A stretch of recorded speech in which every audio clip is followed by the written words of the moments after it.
ஆச்சி சத்துமாவு. ஆச்சி சத்துமாவு ஒன்னு வாங்கினா இன்னொன்னு ஃப்ரீ. நியூஸ் தமிழ் நேயர்களுக்கு நெல்சன் சேவியரின் வணக்கங்கள். கேள்வி நேரம் நிகழ்ச்சிக்கு உங்களை வரவேற்பது மகிழ்ச்சி. நிகழ்ச்சிக்கு ஷாக் அடிப்பது மின்சாரமா மின் கட்டணமா என்ற முழக்கங்களோடு கருப்பு கொடி பிடித்து ஸ்டாலின் வீடு தொடங்கி தமிழகம் முழுவதும் சமூக இடைவெளியோடு ஆர்ப்பாட்டம் நடத்தி முடித்திருக்கிறது திமுக. ஆனால் போராட்டத்திற்கு முன்பே உயர்நீதிமன்ற வழக்கு, அமைச்சரின் வழக்கு என பல காட்சிகள் அரங்கேறின. விதிகளுக்கு உட்பட்டே மின்கட்டணம் கணக்கிடப்பட்டது என்ற அரசின் விளக்கத்தை நீதிமன்றம் ஏற்றுக்கொண்டது. மேலும் சாமானியர்களுக்கு சாதகமாக அரசு நடப்பதாகவும் அதிமுக சார்பில் விளக்கமளிக்கப்பட்டது. அதனை நிரூபிப்பது போல 4 மாதங்களில் 1000 யூனிட்டுகளுக்கு குறைவாக பயன்படுத்தியவர்களுக்கு தற்போதைய கணக்கீட்டு முறையினால் லாபம்தான் என்ற கருத்தும் முன்வைக்கப்பட்டது. மின்சார கட்டணத்தை உயர்த்த வேண்டும் என்ற எண்ணத்தோடு ஸ்டாலின் ஆர்ப்பாட்டம் நடத்துகிறாரா என கேள்வி எழுப்பிய மின்சாரத்துறை அமைச்சர் தங்கமணி, நீதிமன்ற தீர்ப்பிற்கு எதிராக ஸ்டாலின் ஆர்ப்பாட்டம் நடத்துவதாக குற்றம் சாட்டி நீதிமன்ற அவமதிப்பு என்ற புள்ளிக்குள்ளும் திமுகவை நகர்த்த முயன்று இருக்கிறார். மேலும் ஸ்டாலின் தொழிற்சாலைகளுக்கான மின்கட்டண அட்டைகளை காட்டி மக்களை குழப்புவதாகவும் சாடியுள்ளார் அமைச்சர். இன்னொருபுறம் அமைச்சர் விளக்கம் கொடுத்த பிறகும் போராட்டம் நடத்துவது மக்களை பீதிக்குள்ளாக்கத்தான் என திமுகவின் போராட்டத்தை விமர்சித்திருக்கிறார் அமைச்சர் ஆர்பி உதயகுமார். ஆனால் தமிழகம் முழுவதும் போராட்டம் நடத்தி முடித்த நிலையில் மின்கட்டணத்தை உயர்த்தவில்லை என அமைச்சர் பொய் சொல்வதாக விமர்சித்திருக்கிறார் ஸ்டாலின். பாதிக்கப்பட்ட மக்களின் குரலை ஊடகங்கள் வாயிலாக அமைச்சர் கேட்கவில்லையா எனவும் ஸ்டாலின் கேள்வி எழுப்பியுள்ளார். முன்னதாக ஸ்டாலினுக்கு அளித்த பதிலில் 2006 முதல் 2011ஆம் ஆண்டு வரையிலான திமுக ஆட்சி காலத்தில் மின்தடை இருந்ததை நினைவுபடுத்தியிருந்தார் அமைச்சர் தங்கமணி. இப்போது நடக்கும் நிகழ்வுகளை எல்லாம் பார்க்கும்போது 10 ஆண்டுகளுக்கு முன் மின்தடையை வைத்து திமுகவிற்கு அதிமுக கொடுத்தது போன்ற ஷாக்கை மின் கட்டணத்தை வைத்து திமுக கொடுக்க முயல்கிறதோ என்ற சந்தேகம் எழுகிறது. 2 மாதங்களுக்கு முன்பு மத்திய அரசின் மின்சார மசோதாவிற்கு எதிராக ஓரணியில் நின்ற கட்சிகள் இப்போது மின்சார விவகாரத்தில் ஆடும் எதிர்துருவ அரசியல் என்ன தாக்கத்தை ஏற்படுத்தும் என 5 கேள்விகள் மூலம் விவாதிக்கிறது இன்றைய கேள்வி நேரம். மக்களை பீதிக்குள்ளாக்கவே திமுக போராடுகிறது என்ற அமைச்சரின் குற்றச்சாட்டு ஏற்புடையதா? நீதிமன்றம் தீர்ப்பளித்த பின்னும் மின்கட்டணம் அதிகமாக இருப்பதாக ஸ்டாலின் சொல்வது சரியா? தீர்ப்பிற்கு எதிராக ஸ்டாலின் போராடுவதாக குற்றம் சாட்டி நீதிமன்ற அவமதிப்பு வழக்கிற்கு வழிகாட்டுகிறாரா அமைச்சர்? மின்கட்டணத்தை அதிமுகவிற்கு எதிரான அரசியல் ஆயுதமாக மாற்ற நினைக்கிறாரா ஸ்டாலின்? மின்சாரத்தை முன்வைத்து செய்யப்படும் அரசியல் என்ன தாக்கத்தை ஏற்படுத்தும்? மேலும் அடுத்தடுத்து எழும் கேள்விகளுக்கும் வெளிச்சம் பாய்ச்சுகிறது இன்றைய கேள்வி நேரம்.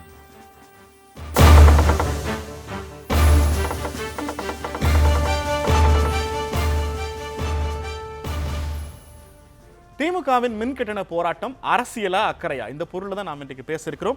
அதிமுகவிலிருந்து AS மகேஸ்வரி, திமுகவிலிருந்து தமிழன் பிரசன்னா, விடுதலை சிறுத்தைகள் கட்சியிலிருந்து ஆலூர் ஷானவாஸ், கொங்கு இளைஞர் பேரவையிலிருந்து சட்டமன்ற உறுப்பினர் தனியரசு, மூத்த பத்திரிகையாளர் விவேந்திரன், ஐவரையும் நிகழ்ச்சிக்கு வரவேற்கிறோம். ஷானவாஸ், இந்த முறை லாக்டவுன் முடிஞ்சு EB ரீடிங் வீட்டுக்கு வந்த ஒவ்வொருத்தருக்கும் வந்திருக்கிற EB பில்லை பார்த்து ஒரு பெரிய ஷாக் இருந்தது.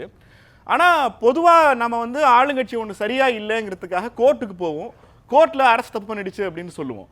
ஆனால் இந்த விஷயத்தில் கோர்ட்டும் அரசு செஞ்சது சரிதானே, அவங்க எடுத்துருக்க ரீடிங் சரிதான், ஏழை எளிய மக்கள் பயன்பெற வகையில் தான் இந்த மின்கட்டண பகிர்வு, மின்கட்டண கணக்கீடு செய்யப்பட்டிருக்குன்னு கோர்ட்டு சொன்ன பிறகும் எதிர்கட்சிகள் இன்னைக்கு ஒரு பெரிய கருப்பு கொடி ஆர்ப்பாட்டம் நடத்திருக்கீங்க அப்படிங்கிறது அரசியல் இல்லாமல் வேற என்னன்னு கேட்கிறார் அமைச்சர்.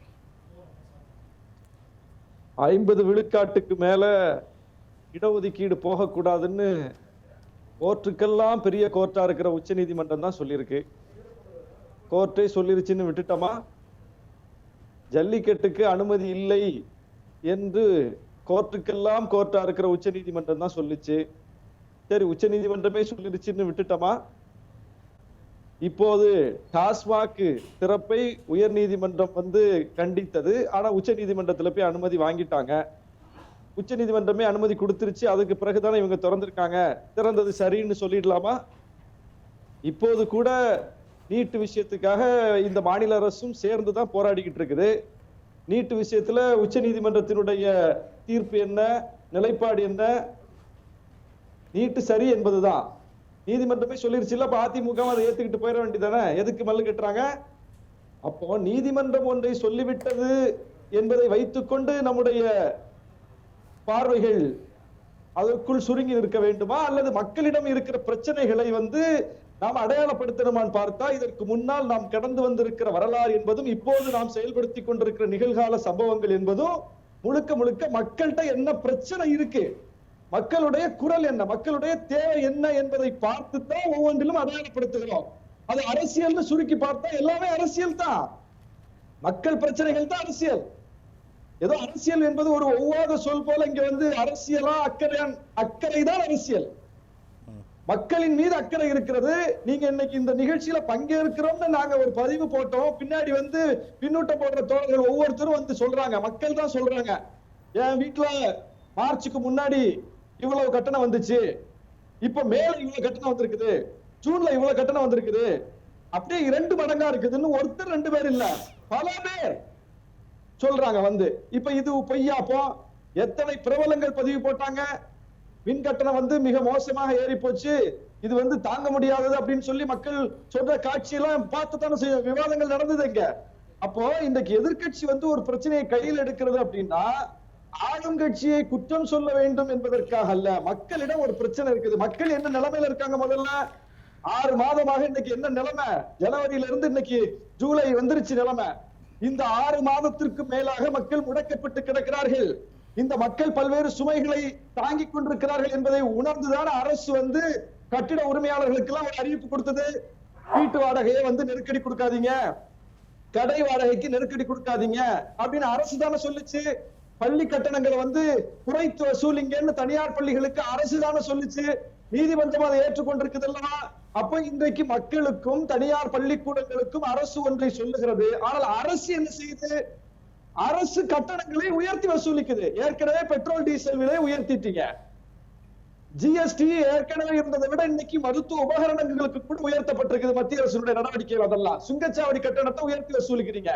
அப்ப இந்த ஊரடங்கு காலத்துல மக்கள் முடக்கப்பட்டிருக்கிற நிலைமையில, வாழ்வாதாரத்திற்கு எந்த விதமான வழியும் இல்லாத நிலைமையில ஒவ்வொரு கட்டணமாக அரசு தரப்புல இருந்து என்ன வைக்கிறாங்கன்னா, அரசு தரப்புல என்ன வைக்கிறாங்கன்னா 4 மாசம் நாங்க மொத்தமா கால்குலேட் பண்ணாலும் 2ஆ தான் டிவைட் பண்றோம், 2 மாசங்களுக்கு ஒரு முறை. அதுலயும் அந்த 2 மாசத்துக்கு வர்றதுல முதல் 100 மின்சாரம் 100 யூனிட் மின்சாரம் ஃப்ரீ தான். அதை கழிச்ச பிறகு எவ்வளவு ஆவரேஜ் வருதோ அதானே கால்குலேட் பண்ண முடியும். நாங்க மின்சாரத்துறை அமைச்சர் ஒரு கால்குலேஷன் போட்டு கொடுத்திருக்காரு, கோர்ட் அஃபிடவிட்ல ஒன்னு ஃபைல் பண்ணிருக்காங்க. இது எல்லாத்துலயுமே 1000 யூனிட் 4 மாசத்துக்கு கீழே பயன்படுத்துற அத்தனை பேருக்குமே இது லாபம் தானே அரசு சொல்லுது. நீங்க ஏதாவது ஒரு புள்ளியில இது மக்களுக்கு சும்மான்னு நீங்க தான் நிரூபிக்கணும் ஷானவாஸ். அதாவது முறையாக எப்போதும் கணக்கெடுத்திருந்தால் இந்த பிரச்சனை இல்லை என்பதா மக்கள் சொல்வது. ஆனா இவங்க கணக்கெடுப்பும் போகல, இவர்களாக ஒரு மதிப்பீடு வைத்து இப்படி கட்டணத்தை வசூலிப்பதன் மூலம் மக்கள் ஒவ்வொருவரா போடுறாங்க. ஒவ்வொருவரா காட்டணும், ஒவ்வொருத்தரா காட்டிட்டு தான் இருக்காங்க. இவ்வளவு கூடி போச்சு பாருங்க, எங்க வீட்டுல இப்படி வந்தது இல்ல அப்படின்னு ஒவ்வொருத்தரும் சொல்லத்தானே செய்யறாங்க. அப்ப அந்த குரல் எல்லாம் பொய்யான்னு கேட்கிறேன். ஒவ்வொருவராக சொல்லத்தானே செய்யறாங்க. எவ்வளவு பேர் சொல்றாங்க அது பொய்யா? இல்லாததை இட்டுக்கட்டி சொல்றாங்களா? அவங்களுக்கு அரசியல் நோக்கமா? அப்படி சொல்லக்கூடிய மக்களுக்கு அரசியல் நோக்கமா? அதிமுக காழ்போடு சொல்றாங்களா? பாதிக்கப்பட்டதுனால சொல்றாங்க. அந்த மக்களினுடைய பிரச்சனையை ஒரு எதிர்கட்சி அடையாளப்பட்டி தான் ஆகணும். மக்கள் சொல்றதா எதிர்கட்சி சொல்லுது, அவ்வளவுதான். அப்போ நீங்க இந்த கட்டணம் என்பது மக்கள் ஏற்கனவே சுமையில் இருக்கும் போது எப்படி இதை கட்ட முடியும்? இன்னைக்கு பல மாநிலங்கள்ல மானியம் கொடுத்திருக்காங்க. பல மாநிலங்கள் இந்த கொரோனா நெருக்கடி காலத்துல இதை கட்ட முடியாது என்பதை மக்களுடைய நிலைமையை உணர்ந்துதான் மானியங்கள் கொடுத்தார்கள். மானியங்கள் கொடுத்தது மட்டுமல்லாம மக்களை தரம் வாரியாக பிரித்து இந்த கட்டணத்தை கட்டுவதற்கு மிகப்பெரிய கஷ்டப்படுறவங்களுக்கு தவணை கொடுத்திருக்காங்க. இல்ல அவங்க இங்க மின்சாரத்துறை அமைச்சர் என்ன சொல்றாருன்னா, பக்கத்துல இருக்கிற கேரளால 80 யூனிட் தான் ஃப்ரீயா கொடுக்குறாங்க சலுகை காலமா. ஆனா நம்ம 100 யூனிட் எல்லாருக்கும் ஃப்ரீயா கொடுத்துருக்கோம். நீங்க மகாராஷ்டிராவையோ கேரளாவையோ எடுத்து பாத்தீங்கன்னா அங்க வர்ற கரண்ட் பில்லை விட தமிழ்நாட்டில் இருக்கிற ஒரு நடுத்தர குடும்பத்தோட கரண்ட் பில்லு குறைவு தான் அப்படிங்கிறாரு. மற்ற மாநிலங்களை ஒப்பிடுகிற போது கரண்ட் பில்லு ஏற்கனவே குறைவு. முதல் 100 யூனிட் மின்சாரம் நாங்க இலவசமா கொடுக்கிறோம், அதுக்கு பிறகு நீங்க தப்பா கால்குலேட் பண்ணிட்டீங்க அப்படிங்கிறது வந்து இந்த ஆட்சி நிறைவு பெறுகிற காலத்துல வந்து ஒரு மின்சார பிரச்சனையை எழுப்ப விரும்புகிறதா எதிர்க்கட்சிகள்ங்கிறதா அவங்க முன்வைக்கிற கேள்வி. இது மக்களின் குரல். மக்கள் ஒவ்வொருவரும் பாதிக்கப்பட்ட இடத்துல இருந்து இந்த பிரச்சனையை கிளப்பிக்கிட்டு இருக்காங்க. இப்போதும் கிளப்பிக் கொண்டிருக்கிறார்கள், பேசிக் கொண்டிருக்கிறார்கள், ஒவ்வொருத்தராக வந்து சொல்லிக் கொண்டிருக்கிறார்கள். ஒவ்வொருத்தராக சொல்வது அரசின் கவனத்திற்கு எட்டாது என்பதனால் ஒட்டுமொத்த மக்களின் குரலை அரசுக்கு சொல்வதற்கு எதிர்கட்சிகள் சொல்றோம். கேரளாவில் வந்து இன்னைக்கு 80% வந்து நீங்க கெட்டா போதுன்னு சொல்றாங்க. 30% மானியம். அதுல மக்களை வகையா பிரித்து அதுல பாதிக்கப்பட்டிருப்பவர்கள் கெட்டவே முடியாது என்கிற நிலைமையில் இருப்பவர்களுக்கு கிட்டத்தட்ட பல மாதங்கள் தவணை கொடுக்கிறாங்க. கொஞ்சம் கொஞ்சமா கட்டுங்க, இன்ஸ்டால்ல கட்டுங்க என்று. இப்படிப்பட்ட ஒரு நடவடிக்கைகளை தான் அரசு கோரணும். அரசாங்கம் எதையுமே அவங்க எடுத்துக்கிறதுக்கே தயாரா இல்ல. இப்ப நீங்க தவணை முறையில கட்டுங்க, தவணை முறையில கட்டுறதுக்கு கேக்குறீங்களா அரசு கிட்ட? தவணை முறையில கட்டுறதுக்கு வழி பண்ணுங்கன்னு கேக்குறீங்களா?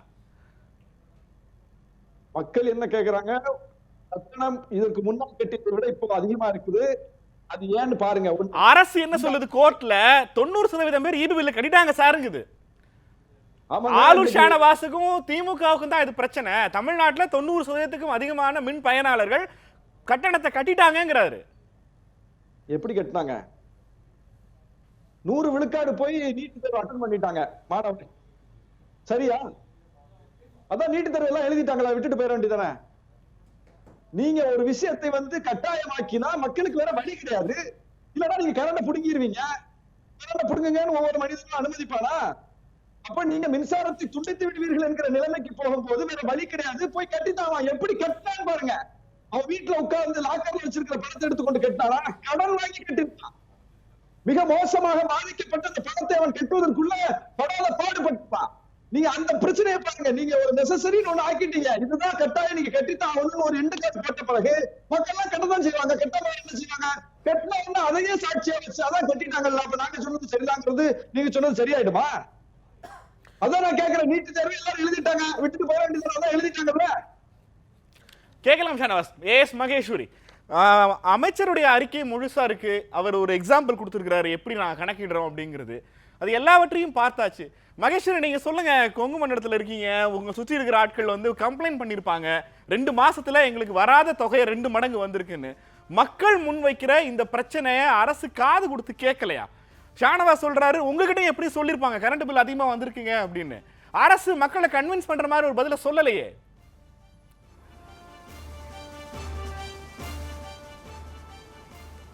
சேவியர் வணக்கம்.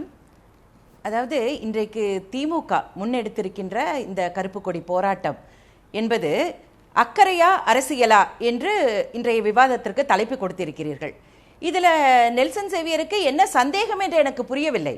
இது அப்பட்டமான அருவருக்கத்தக்க ஒரு அரசியல் நாடகம், அரசியல் மோசடி, இது ஒரு அரசியல் கூத்து. இதில் எந்த சந்தேகமும் யாருக்கும் தேவையே இல்லை. அதாவது தங்களுடைய ஆட்சி காலத்தில் மின்சாரமே கொடுக்காமல் மின்கட்டணம் வசூலித்த திமுகவினர் இன்றைக்கு மக்களுக்கு தேவையான மின்சாரத்தை நிறைவாக கொடுத்து இன்றைக்கு நாட்டிலேயே குறைவான கட்டணத்தை வசூலித்து வருகின்ற அம்மாவின் அரசிற்கு எதிராக இந்த போராட்டம் நடத்தியிருக்கிறார்கள் என்பது உண்மையாகவே ஒரு கேலிக்கூத்து என்று சொல்ல வேண்டும். ஆகவே இவர்கள் திமுகவினர் தங்களை தாங்களே இன்றைக்கு ஒரு கேலி பொருளாக மாற்றிக்கொண்டார்கள். அதாவது நுணலும் தன் வாயால் கெடும் என்று சொல்லுவார்கள். அதுபோன்று இந்த போராட்டத்தை அவர்கள் முன்னெடுக்காமல் இருந்திருந்தால் அவர்கள் காலத்திலே நடந்த அந்த அநியாயம், அநீதி என்பது மக்களுக்கு நினைவில் விட்டு மீண்டும் நினைவுபடுத்தலிருந்து அவர்கள் தப்பித்திருக்கலாம். ஆனால் அவர்களாகவே இன்று தங்கள் தலையிலே தாங்களே மண்ணை எடுத்து போட்டுக்கொள்வது போல இந்த போராட்டத்தின் வாயிலாக 2006 முதல் 2011 வரையான இருண்ட காலத்தை, அந்த இருண்ட அத்தியாயத்தை தமிழக மக்களின் கண் முன்னே மீண்டும் ஓடவிட்டு இருக்கிறார்கள். அதுதான் உண்மை. அதாவது 2006 2011 என்ன ஆச்சுங்க? 8 மணி நேரம், 12 மணி நேரம், 18 மணி நேரம் மின்வெட்டு. தமிழன் அன்றைக்கு இருட்டிலே குருட்டு வாழ்க்கை வாழ்ந்து கொண்டிருந்தான். ஆனால் அப்படி மின்வெட்டு மாநிலமாக இருந்த தமிழகத்தை மின்மிகை மாநிலமாக மாற்றி காட்டி வீடுதோறும் 100 யூனிட் விலையில்லா மின்சாரம் கொடுத்து தமிழக மக்களினுடைய உள்ளங்களிலும் இல்லங்களிலும் ஒளிவிளக்கேற்றி வைத்த ஒருவரும் தலைவி, ஒப்பற்ற தலைவி, இதய தெய்வம் அம்மா அவர்கள். இன்றைக்கு அம்மாவின் அரசு அதே வழியை பின்பற்றி இந்த கொரோனா கஷ்ட காலத்திலும் கூட மக்களுக்கு அந்த 100 யூனிட் மகேஸ்வரி மின்சாரத்தை மேடம், அனைத்து நான் மக்களுக்குமே திமுகவை இலவசமாக வழங்கி இருக்கிறது. திமுகவோட அரசியலை நீங்க சுட்டி அது காட்டுறதுக்கான வந்து- நேரத்தை கொடுத்திருக்கேன் நம்புறேன். இப்ப மக்கள் முன்வைக்கிற அரசு தப்பா கால்குலேட் பண்ணிருக்காங்க அல்லது நுகர்வோர்கள் கஷ்டப்படணுங்கிற மாதிரி கால்குலேட் பண்ணிருக்காங்கன்னு மக்களும் எதிர்க்கட்சிகளும் வைக்கிற புகாருக்கு அரசு கிட்ட பதில் இருக்கா?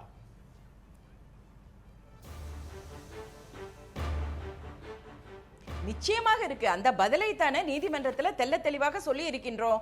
அதை உயர்நீதிமன்றம் ஏற்றுக்கொண்டிருக்கிறது. அது மட்டும் இல்ல, உயர்நீதிமன்ற தீர்ப்பிலே பார்த்தீர்கள் என்றால் அவர்கள் தெளிவாக சொல்லப்பட்டிருக்கிறது.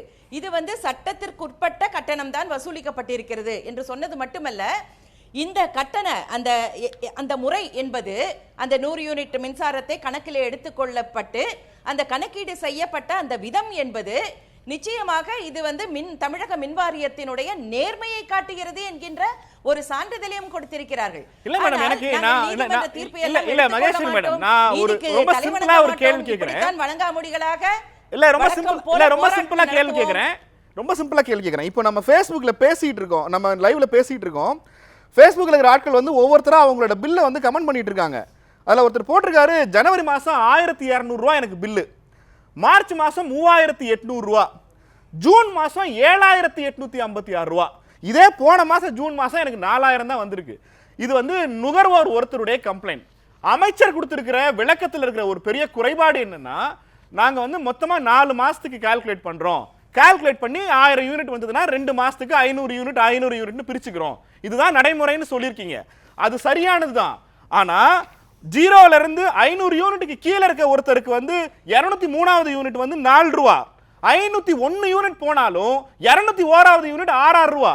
எனக்கு 100 யூனிட் 150 யூனிட் வந்து இந்த இடத்துல நீங்க நான் என்ன கேட்கிறேன் மேடம், சிச்சுவேஷனை அப்படியே திருப்பி போடுங்க. இன்னும் 6 மாசத்துக்கு ஒரு இபி ஆபீசர் போய் கரண்ட் எடுக்க முடியாதுன்னு வச்சுக்குவோம். 6 மாசத்துக்கு மொத்தமா கால்குலேட் பண்ணி நீங்க 2 மாசமா டிவைட் பண்ணீங்கன்னா ஒவ்வொருத்தருக்கும் 1000 யூனிட்டுக்கு மேல போகும். தொழிற்சாலைக்கு வாங்குற 50,000 பில்லை நம்ம வாங்க முடியுமா? மின் பணியாளர்கள் வீட்டுக்கு போய் எடுக்க முடியலங்கிற காரணத்துக்காக உங்களுக்கு 2 மாசத்துக்கு 500 யூனிட் வந்துருச்சு நீங்க கட்டுங்கிறது வந்து என்ன மாதிரியான கால்குலேஷன்?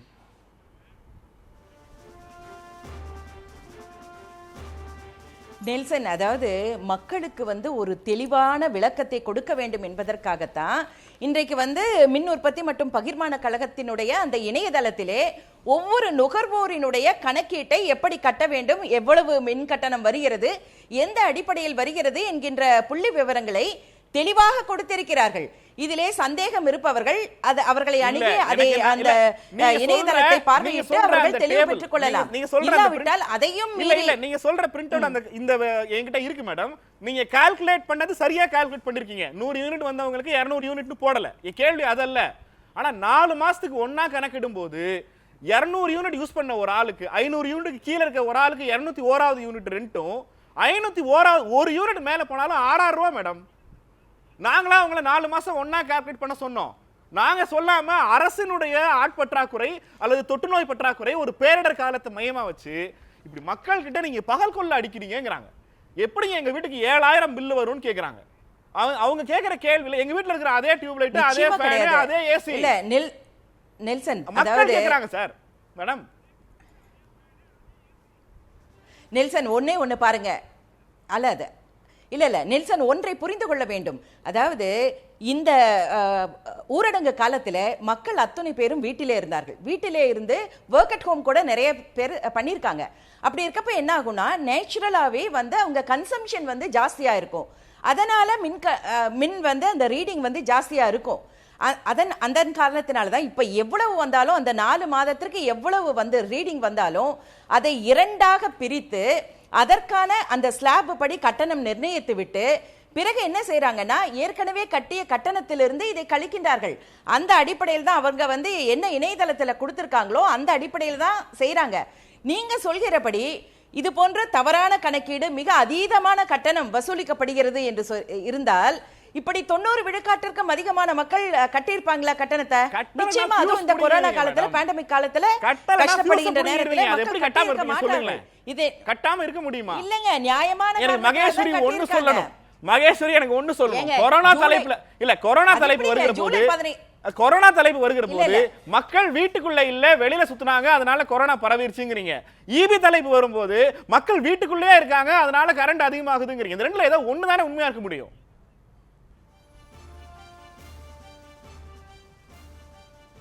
அதாவது நீங்க வந்து எல்லாரும் ஒர்க் அட் ஹோம் பண்ணாங்கன்றது நெல்சன் மறுக்கிறாரா? இல்ல இல்ல, நீங்க எனக்கு சொல்லுங்க, எல்லாருமே தமிழ்நாட்டுல online ல வந்து ஐடி வேலை செக்டாரை பண்ணிட்டு சேர்ந்தவங்க தான் எவ்வளவு இருக்காங்க. பெர்சன்டேஜ் வீட்ல பேரு, அதிகமான நேரம் எவ்வளவு வீட்ல பேருக்கு ஒர்க் இருக்காங்க. ஃப்ரம் அப்பப்ப வெளிய மேடம் போயிட்டு இல்ல வரதான் மேடம், செய்றாங்க. எனக்கு என்ன புரியலனா, நீங்க சொல்ற மாதிரி ஒர்க் ஃப்ரம் ஹோம் வீட்லயே இருக்காங்க, டிவி ஏசி எல்லாத்தையும் போட்டே வச்சிருக்காங்கன்னு சொல்றோம்.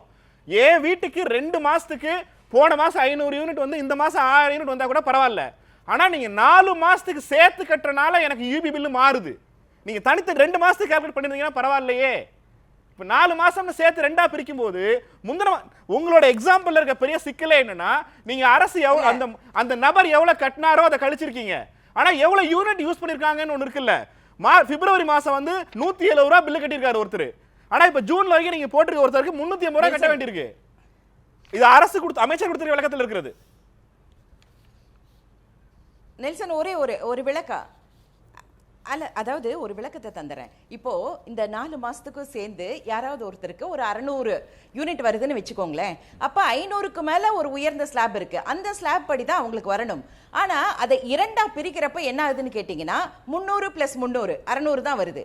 அப்ப என்ன ஆகுதுன்னா 600க்காக எடுத்த கட்டணத்தை காட்டில இந்த 300ன்னு பிரிக்கிறப்போ, அதுவும் இந்த 100 கழிச்சதுக்கு பிறகு இதுல 100 இரண்டாவது அடுத்து வருகின்ற 2 மாதத்துல அந்த பை மந்த்லின்னு இன்னொரு 100 யூனிட் அப்படி யாரப்போ அவங்களுக்கு வந்து இதுல ஒரு பெரிய சேவிங் தான் வருதே ஒழிய இதுல வந்து அதிகப்படியான கட்டணம் வருவதில்லை.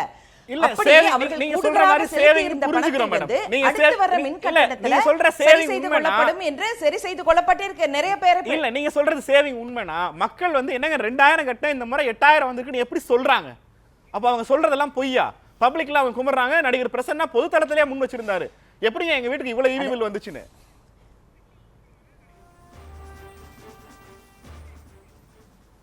இல்ல அதற்கான விளக்கத்தை வந்து அப்பவே கொடுத்துட்டாங்க. அது பிரசன்னாவே புரிந்து கொண்டு அதை ஏற்றுக்கொண்டு விட்டார். அவர்கள் இருந்த குறை அது மட்டும் இல்ல, இன்றைக்கு வந்து திமுக வந்து அவர்களது தொலைக்காட்சியில பல ஆவணங்களை காட்டினார்கள். அதுல மின்துறை அமைச்சர் அவர்கள் சொன்னது போல ஒரு தொழிற் மின் பயணீட்டாளர் அவர்களுடைய ஆவணத்தை எடுத்து காட்டியிருக்காங்க. இப்படி வந்து அந்த டொமெஸ்டிக் நான் டொமெஸ்டிக் வர்ற ஒரு அட்டையை எடுத்து காமிச்சு மக்களை திசை திருப்பி எதற்கு குழப்பத்தை உண்டாக்கணும்? இன்னைக்கு இவங்க வீதியில நின்னு போராடினாலும் மக்கள் வந்து பீதி அடையவில்லை. மக்கள் நிறைவாக இருக்கின்றார்கள். அவர்களுக்கு முழுமையான மின்சாரம் கிடைக்கிறது. தொழிற்சாலை சேர்ந்த முதலீட்டாளர்கள் முதலமைச்சரே கேக்குறாங்க. நம்ம நியூஸ்ல போயிருக்கு, லைவ்லயே இருக்கு. நான் கடந்த மாசம் வரைக்கும் 18000 கட்டிட்டு இருந்தேன், இந்த மாசம் எனக்கு 60000 வந்திருக்கு சார் அப்படின்னு. நீங்க பிரச்சனை வந்து அன்றாட நுகர்வோர்கள் தொழில்துறைன்னு 2ஆ பிரிச்சாலுமே 2 தரப்புக்குமே இந்த சிக்கல் இருக்கு. மேடம் இன்னும் சொல்றேனே, வீட்டை பூட்டிட்டு ஊருக்கு போனவங்களுக்கு 3000 ரூபாய் பில் வந்திருக்கு. இது பயன்படுறதுங்கிற கான்செப்டே இல்ல.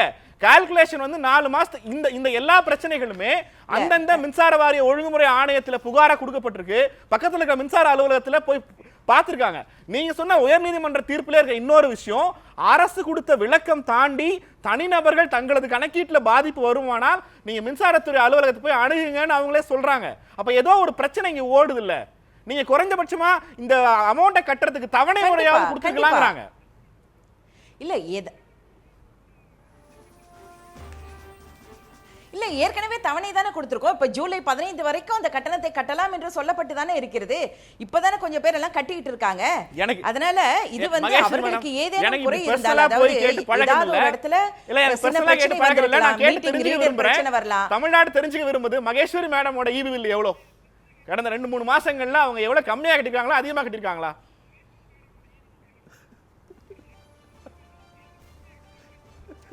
இல்ல எப்போதும் போலதான் எங்களுக்கு எப்பவுமே 6500 ரூபாய் 7000 ரூபாய் வரும். அந்த பில்லு தான் எங்களுக்கு வந்திருக்கு. வழக்கம் போலதான், கூடுதலாக எல்லாம் வரல எங்களுக்கு. எனக்கு உங்க வீட்டுக்கு ஈபி ரீடிங் அனுப்புற நபரை இங்க அனுப்புங்க. இங்க நிறைய பேருக்கு இஷ்டத்துக்கு கூடுதலாக நிச்சயமாக வரல. பேசலாம் மேடம். பிரசன்னா, இது அரசு எங்களுக்குன்னு ஒரு ஃபார்மேட் இருக்கு. அது அளவீடு செய்யற முறை, கணக்கீடு நிர்ணயம் செய்யற வரேன் மேடம் வரேன். இந்த பிரச்சனையில நீதிமன்றம் வரைக்கும் போய் அவங்க நீதிமன்றத்தை கன்வின்ஸ் பண்ணிருக்காங்க. இப்போ நீங்க ப்ரொடெஸ்ட் பண்றது அது 99% பேர் பே பண்ண பிறகு கட்டுறதுங்கிறது எதுக்கா? நீங்க வீடு பற்றி எரிகிற போது பிடுங்குகிறதெல்லாம் லாபம் அப்படின்னு ஒரு பழமொழி உண்டு. இந்த நாட்டில் மனிதன் வாழ்வதற்கு வக்கற்று ஒருவேளை உணவுக்கு கூட எங்கேயாவது இன்னைக்கு போய் வேலை செஞ்சாதான் உணவுன்னு போய் அப்படிப்பட்ட வாழ்ந்து கொண்டிருக்கிற வாழ்வாதாரத்தை தொலைத்த சூழல்ல இந்த அரசாங்கம் வந்து நாங்கள் 1000 ரூபா கொடுக்குறோம் மாசத்துக்கு அப்படின்னு சொல்லியும் கூட 1 மாதத்திற்கு கொடுத்து விட்டு ஒரு சில நகரங்களில் 2 மாதத்துக்கு கொடுத்து விட்டு எப்படி டாஸ்மார்க்கை திறந்து அந்த 1000 2000 பிடுங்கினார்களோ அப்படித்தான் இன்றைக்கு மின்சாரத்தில் இவ்வளவு பெரிய கட்டண முரண்பாடுகளை கொடுத்து கொள்ளையடித்திருக்கிறது இந்த அரசு. மகேஸ்வரி மேடம் வந்து நிறைய சொன்னாங்க. அந்த கேள்விகளுக்கு பதில் கேள்வி நான் அவங்கள்ட்ட அப்புறம் வைக்கிறேன். ஆனால் எல்லாமே அளவீடு சரிதான் அப்படின்னா நீதிமன்றத்தில் வாதிடுகிற போது ஒரே ஒரு வார்த்தையை தான் வச்சாங்க. It is a policy decision, அரசினுடைய கொள்கை முடிவு, நாங்கள் வந்து சட்டத்தின்படி போனோம் அப்படின்னாங்க. ஆனால் இது வந்து ஒரு சின்ன விளக்கத்தை மக்களுக்கு நான் சொல்கிறேன். நீங்கள் கூட சொன்னீங்கல்ல 500 யூனிட்டுக்கு மேலே போனால் 6 ரூபா 60 காசுன்னு, அதுலேயும் முரண்பாடு இருக்குது. இங்கே எங்கே இவ்வளவு பிரச்சனை வந்துச்சுன்னா இந்த டிஎன்ஆர்சியோட ரெகுலேஷன், ரூல்ஸ் அண்ட் ரெகுலேஷன் தான். இது ஆக்ட் கூட கிடையாது, இது அரசாங்கத்தால் போடப்பட்ட ஒரு சர்க்குலர். இந்த அரசாங்கம் நினைச்சா இன்னைக்கு இந்த இபி பில்லே வேணாம் நாங்கள் திருப்பி கொடுக்குறோம்னு சொல்ல முடியும். அந்த அளவுக்கு அதிகாரம் வாய்ந்தது தான் இந்த ரூல்ஸ் அண்ட் ரெகுலேஷன். இந்த சட்டத்தில் இப்போ நான் வந்து என்னுடைய வீட்டுக்கு ஒரு 400 யூனிட் ஒரு மாதத்துக்கு ஒரு 400 யூனிட் செலவு பண்ணுறேன் அப்படின்னா எனக்கு முதல் 100 யூனிட்லேருந்து 200 யூனிட் வரைக்கும் உள்ள தொகை வந்து வெறும் 2 ரூபா தான். ஒரு யூனிட்டுக்கு 2 ரூபா. அதே 200 யூனிட்ல இருந்து 480 யூனிட் வரைக்கும் போறப்ப ஒரு யூனிட்டுக்கு விலை 3 ரூபா. புரியுதுங்களா? 480க்கு கீழே இருக்கிறப்ப முதல் 200 யூனிட்டுக்கு ஒரு யூனிட்டோட விலை 2 ரூபா. அந்த 201 இருந்து 500க்கு போகிறப்ப ஒரு யூனிட்டோட விலை வந்து 3 ரூபா. ஆனால் அந்த 480 இருந்து ஒரு 30 யூனிட் மேலே ஏறுது. 500 ஏறுறப்ப நீங்க 2 ரூபாய் பே பண்ண இடத்துல 2 ரூபாய் கட்டணம் செலுத்த வேண்டிய இடத்துல 3 ரூபாய் 60 காசு. 200ல இருந்து 500 வரைக்கும் பே பண்ண இடத்துல நீங்க கட்ட வேண்டிய தொகை வந்து 4 ரூபாய் 60 காசு. நீங்க 500க்கு மேல வருகிற போது 6 ரூபாய் 60 காசு. இப்ப இங்க அரசு என்ன குழப்படி பண்ணுச்சுன்னா பை மந்த்லி 2 பேர். இப்ப பிரசன்னா வந்து முதல் மாதத்துக்கு 480 யூனிட் போட்டிருக்கேன். அப்ப எனக்கு வர வேண்டிய தொகை 2 ரூபாய் 3 ரூபாய் அவ்வளவுதான். இப்ப அதே பிரசன்னா அடுத்த மாதம் 530 யூனிட் யூஸ் பண்றேன். இப்ப இவங்க ரெண்டையும் எப்படி கால்குலேட் பண்றாங்கன்னா 530 யூனிட் 480 யூனிட் ரெண்டையும் சேர்த்தா எனக்கு 510 யூனிட் வருது. இப்ப 510 யூனிட்ல முதல் 200 யூனிட்டுக்கு நான் 2 ரூபாய் தான் கட்டணும். ஆனா இவங்க வாங்குறது 3 ரூபாய் 60 காசு. அடுத்த 200ல இருந்து 500க்கு வெறும் 3 ரூபாய் தான் கட்டணும். இவங்க 4 ரூபாய் 60 காசு. மீதம் இருக்கிற 10க்கும் 6 ரூபாய் 60 காசு. இப்போ ஒன்றும் இல்லை, மகேஸ்வரி மேடம் ரொம்ப சொன்னாங்க. இந்த இப்போ ஒரு இபி ஒருத்தர் நம்ம ஃபேஸ்புக்கில் லைவ்ல வந்துக்கிட்டே இருக்கு, கார்டு அனுப்பிச்சிக்கிட்டே இருக்காங்க. நான் ஒருத்தர் 530 ரூபாய் மார்ச் மாதம் கட்டியிருக்காரு. அவருக்கு பில்லு 4284 ரூபா. பேரு கார்டோட சொல்ல ராஜாமணின்னு ஒருத்தர் கார்டு நம்பரோட அனுப்பியிருக்கார். இது வந்து இப்போ நான் சொன்ன கால்குலேஷன் இருக்குல்ல, இது வந்து ஒரு ரெகுலேஷன் தான். இந்த சட்டம் நீதிமன்றமே சொல்லிருச்சுன்னாங்க. நீதிமன்றத்தில் நீங்க பாலிசி டிசிஷன் ஆர்கியூ பண்ணீங்க, கொள்கை முடிவு, அரசோட கொள்கை முடிவு, நாங்க வந்து ரெகுலேஷன் படி தான் போறோம்னு. நான் ரெகுலேஷனுக்கு மேல ஒரு ஆக்ட் இருக்கு. இங்க 2003லயும் சரி 2006லயும் சரி மின்வாரியத்தில் சட்ட திருத்தம் கொண்டு வந்தோம். அதுல பிரிவு 61C ரொம்ப தெளிவா சொல்லுது, நுகர்வோர் இந்த மாதிரி பேரிடர் வர்ற காலங்கள்ல நுகர்வோர் பாதிக்காத வண்ணம் தான் நீங்க வந்து கட்டணத்தை வசூலிக்கணும்னு சொல்லுது. நான் ஒரே ஒரு கேள்வி கேட்கிறேன். நீங்க இந்த மொத்த தமிழ்நாட்டில் இருக்கிற எல்லா டொமஸ்டிக்குமே நீங்க கலெக்ட் பண்ணா எவ்வளவு வரும்னா ஒரு 1800 கோடியிலிருந்து 2100 கோடி அவ்வளவுதான். 1800ல இருந்து 2100 கோடி அவ்வளவுதான். நீங்க நேத்தைக்கு டெண்டர் வெளியிட்டிருக்கீங்க. எது சாலை மேம்பாட்டு திட்டத்துக்காக ஒரு டெண்டர் வெளிச்சிருக்கீங்க. அதோட தொகை மட்டும் 2400 கோடிங்க. மக்கள் சோத்துக்கு வழி இல்லாம கஷ்டப்படுறான், வாழ்வாதாரம் இல்லாம கஷ்டப்படுறான். பேரிடருக்காக டெண்டரை மாத்திக்கலாம், டெண்டருக்கு தேவையான ஆவணங்கள் பேரிடர் காலம் காட்டி மாத்திக்கலாம். ஆனால் இது வந்து எப்படி சோறு எப்படி அப்படிதான் மின்சாரம். இன்னைக்கு மின்சாரம் இல்லாத நிலை இல்லை. அந்த சூழல்ல ஒரு 500 ரூபாய் கட்டிக்கிட்டு இருந்தவன் 400 ரூபாய் கட்டிக்கிட்டு இருந்தவன் தலையில 4000 வந்துச்சுன்னா இவன் எங்க கொள்ளையடிக்க போவானா? மக்களுடைய நியாயம் வேணாமா? நீங்க வந்து பட்டியலிடுறீங்கல்ல, எங்க தலைவர் காட்டுனதுல வந்து நான் கமர்ஷியல் நான் டொமஸ்டிக் இருந்துச்சுன்னு அவர் எல்லாத்தையும் தான் பேசினாரு. டொமஸ்டிக் பேசினாரு, நான் டொமஸ்டிக் பேசினாரு. இன்னமும் சொல்றேன், நீங்க ஒரு கேவாட்டுக்கு ஒரு கிலோவாட், நான் ரொம்ப டீடைல்டா வந்திருக்கேன் இந்த சப்ஜெக்ட்ல, ஒரு கிலோவாட்டுக்கு 140 ரூபாய் யூஸ் பண்றாங்க கமர்ஷியலுக்கு. இப்ப நியூஸ் 7 பில்டிங்னா ஒரு 500 கிலோவாட் யூஸ் பண்றீங்கன்னா 140 ரூபாய். இன்னைக்கு இப்படி ஒவ்வொரு தொழில் நிறுவனங்களுக்கும் ஒரு கிலோவாட்டுக்கு பயன்படுத்தவில்லை என்றால் 140 ரூபாய் கட்டணுங்க. மினிமம் ஒரு 10 யூனிட் வச்சிருப்பான் ஒரு வியாபாரி, ஒரு 3 ஃபேஸ் வச்சிருக்கான்னா அவன் 10 கிலோவாட்ஸ் யூஸ் பண்ணுவான். அது மேண்டேட்டரி. நீங்க 70 நாள் கடை மூடி இருந்துச்சுங்க. 70 நாள் கடை மூடி இருந்துச்சு. ஒவ்வொரு வியாபாரியும் வேணா இப்ப நியூஸ் 7 Facebook லைவ்ல பேஜ்ல எடுத்து பாருங்க, நான் வியாபாரிகளுக்கு பேசுறேன். 140 ரூபான்னா ஒரு மாதத்துக்கு 10 மெகாவாட் அப்படின்னா 10 கிலோவாட் அப்படின்னா 1400 ரூபா. 1400 ரூபாய் இன்ட்டு 4 மாசத்துக்கு எவ்வளவு ஆச்சு யோசிச்சு பாருங்க. இந்த தொகையை ஏன் இந்த அரசாங்கம் வேவ் ஆஃப் பண்ணிருக்க கூடாது? நீங்க வீட்டில் தானே எல்லாம் இருந்தா. மகேஸ்வரி மேடம் ரொம்ப அழகா சொன்னாங்க, மக்கள்லாம் வீட்டில் இருந்தாங்க, ஹோம் வந்து ஒர்க் ஃப்ரம் ஹோம் அப்படின்லாம் சொன்னாங்க. நான் ஒரே ஒரு கேள்வி கேட்குறேன், நீங்க மக்கள் வெளியில வந்தா ஏன் வெளியில வந்தீங்க நெல்சன் கேட்டார்ல, மக்களை வீட்டுக்குள் இருக்க சொன்னது யார்? இந்த அரசாங்கம் தானே. அப்ப எங்களு மேல் சுமையை ஏற்றியது யார்? இந்த அரசாங்கம் தானே. நாங்க தெளிவா சொல்றோம், எனக்கு 400 நீ மாசத்துக்கு நீ ஆள் விட்டு அமைச்சிருந்தேன்னா, நீங்க சரியா ஈபி எடுத்திருந்தீங்கன்னா எனக்கு இவ்வளவு தொகை வந்திருக்காது. நான் இன்னொரு குறிப்பும் சொல்றேன், இன்றைக்கு இந்த ஈபி வட்டாரங்கள்ல ஒரு பேச்சு பெரிய அபிஷியல் லெவல்ல இன்னைக்கு டிஸ்கஸ் பண்ணப்போ அவங்க சொல்றாங்க, மாதம் நாங்க கலெக்ட் பண்ற தொகையை விட 600 கோடி ரூபாய் லாபம் வந்திருக்கு இந்த நடைமுறையில் நாங்கள் போட்டிருப்பதால் அப்படின்னு வெளிப்படையா சொல்றாங்க. நான் சவால் விடுறேன், நான் ஆர்டிஐல இதை வாங்கி தரேன். 600 கோடி ரூபாய் இப்படி மிஸ்கால்குலேட் பண்ணதுனால அதிக தொகை வந்திருக்கிறது ஈபிக்கு. நீங்க எல்லா மாதத்துக்கான கலெக்ஷனையும் எடுங்க, இப்போது இருக்கிற கலெக்ஷனையும் எடுங்க, நீங்க பண்ணுங்க, அது உங்க விருப்பம், உங்க ஆட்சி, நீங்க என்னமோ பண்ணிட்டு போங்க. ஆனா நாங்க கேட்கறது, மனுஷன் சோத்துக்கு வழி இல்லாம இருக்கான் மேடம். இதை மின்துறை அமைச்சர் கூட பார்த்துக்கிட்டு இருக்கலாம். நான் தங்கமணி கேட்கிறேன், நீங்க ஒரு 10 நாள் கொரோனாவால பாதிக்கப்பட்டீங்களா, அந்த சூழல்ல அந்த குடும்பம் எப்படி கஷ்டப்படும்? அத மாதிரி தான் ஒவ்வொரு குடும்பமும் ஒவ்வொருத்தரும் வாழ்க்கை இழந்திருக்கான். அவனுக்கு வேலை இல்லை, 70 நாள் வேலை இல்லை சார். வேலை இருந்து ஒரு நாள் வேலைக்கு 100 ரூபாய் சம்பளத்துக்கு போறாங்க. என்ன சொல்யூஷன் கொடுக்குறீங்க? இந்த அரசாங்கம் முற்றிலும் வேவ் ஆஃப் பண்ணணும். இந்த சட்டம் தவறு. நான் சொல்றேன்ல, இவங்க மிஸ்கால் இந்த சட்டத்தை சொல்லி ரெகுலேஷனை சொல்லி பைமந்த்லி போடுறாங்கன்னு நாங்க இன்னொரு எங்க தலைவர் வந்து ரொம்ப அற்புதமா சொன்னார். நீங்க கேரளால வந்து இவ்வளவு தொகை வேவ் ஆஃப் பண்ணிருக்காங்க, நீங்க 30% வேவ் ஆஃப் பண்றாங்க. மகாராஷ்டிரத்துல இன்ஸ்டால்மெண்ட்ல கொடுக்குறாங்க. அப்புறம் வந்து ரொம்ப கம்மியான தொகை நாங்க 100 யூனிட் இலவசமா கொடுக்குறோம்னு சொல்றாங்கல்ல. நான் வந்து மகேஸ்வரி மேடமுக்கு தமிழ்நாட்டு மக்களுக்கு ஒரு செய்தி சொல்றேன், கேரளால இந்த மாதிரி ஸ்லாப் கிடையாது. 2 ரூபாய் 3 ரூபாய் 3.60 4.60 6.60 ஸ்லாப் கிடையாது. அங்க ஒரே யூனிட்டுக்கு ஒரே விலை தான். அவங்க அந்த யூனிட்டுக்கு அழிச்சிட்டு மீதி கட்டிக்கலாம்னு சொல்லிட்டாங்க. அப்ப அங்க வரக்கூடிய கன்சப்ஷனும் பில்லும் சரி, இங்க வரக்கூடிய கன்சப்ஷனும் பில்லும் ஹையரா இருக்கு. அதுதான் இங்க பிரச்சனை. உங்களுடைய குளப்படிகளை நீங்க மறைச்சி அதுக்கு சட்டம்ங்கிற பேர்ல ஒரு பேப்பரை காட்டி, நான் சொல்றேன் நீதிமன்றம் சொல்லிவிட்டதுன்னு மகேஸ்வரி மேடம் சொல்றாங்க. மேடம் இதாவது மின் கட்டணம் மேடம், இன்னும் 12,000 மக்கள் நல பணியாளர் தெருவில் நிக்கிறான், 22,000 சாலை பணியாளர்கள் வாழ்க்கையை திறந்து பல பேர் தற்கொலை பண்ணிக்கிட்டா. இதெல்லாம் சென்னை உயர்நீதிமன்றம் வேலை கொடுன்னு உங்கள்கிட்ட சொன்னுச்சு. இதெல்லாம் உங்க கண்ணுக்கு தெரியலையா? விவசாய கடனை ரத்து பண்ணுன்னு சென்னை உயர்நீதிமன்றம் சொன்னுச்சு. இதெல்லாம் ஓடி போய் உச்ச நீதிமன்றத்துல ஸ்டே வாங்குவீங்க. மட்டும் உங்களுக்கு என்ன சொல்றதுன்னு தெரியல. மக்கள் இதுக்கு பாடம் கற்பிப்பான், மனசுல வச்சுங்க. தனி அரசு, எனக்கு உங்ககிட்ட கேள்வி, பர்சனல் கேள்விதான். உங்க கான்ஸ்டுவன்சில மக்கள் வந்து உங்ககிட்ட இதை பத்தி பேசினாங்களா? உங்க வீட்டுல ஈவி பில் எவ்வளவு வந்திருக்கு? எனக்கு உண்மையிலேயே இந்த பேனல்ல இருக்கிற ஆட்கள்ல யார் யார் வீட்டுல வழக்கமான ஈவி பில் வந்திருக்கு நான் தெரிஞ்சுக்க ஆசைப்படுறேன்.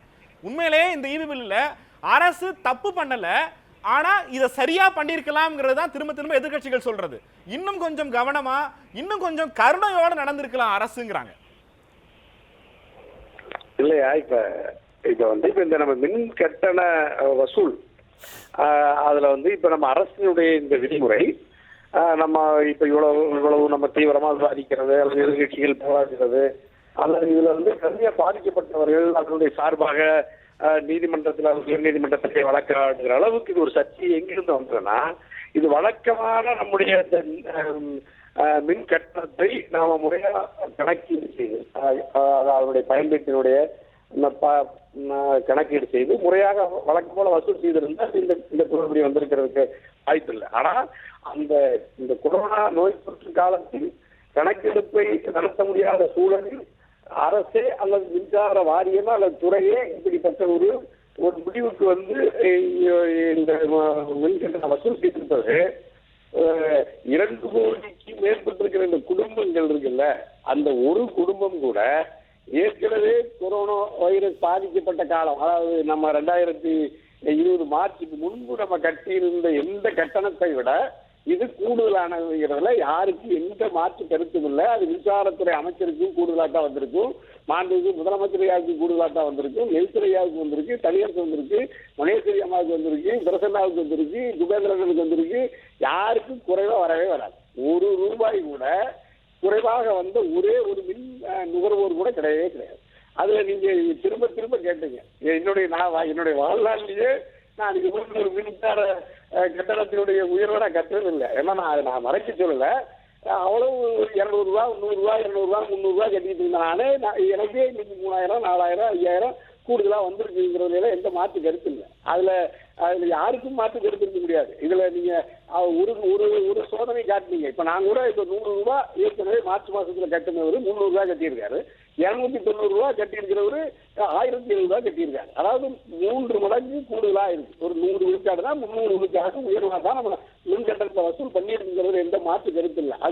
அதுல என்ன முதலமைச்சர் தொழில்துறை சேர்ந்தவர்கள் ஈரோட்டில் நடந்த அந்த ஆய்வு கூட்டத்துல நம்ம எடப்பாடி ஐயா கேட்டாங்க. அந்த தொழில் அதிகாரிகள் கேட்டாங்க, ஆலை உரிமையாளர்கள் கேட்டாங்க.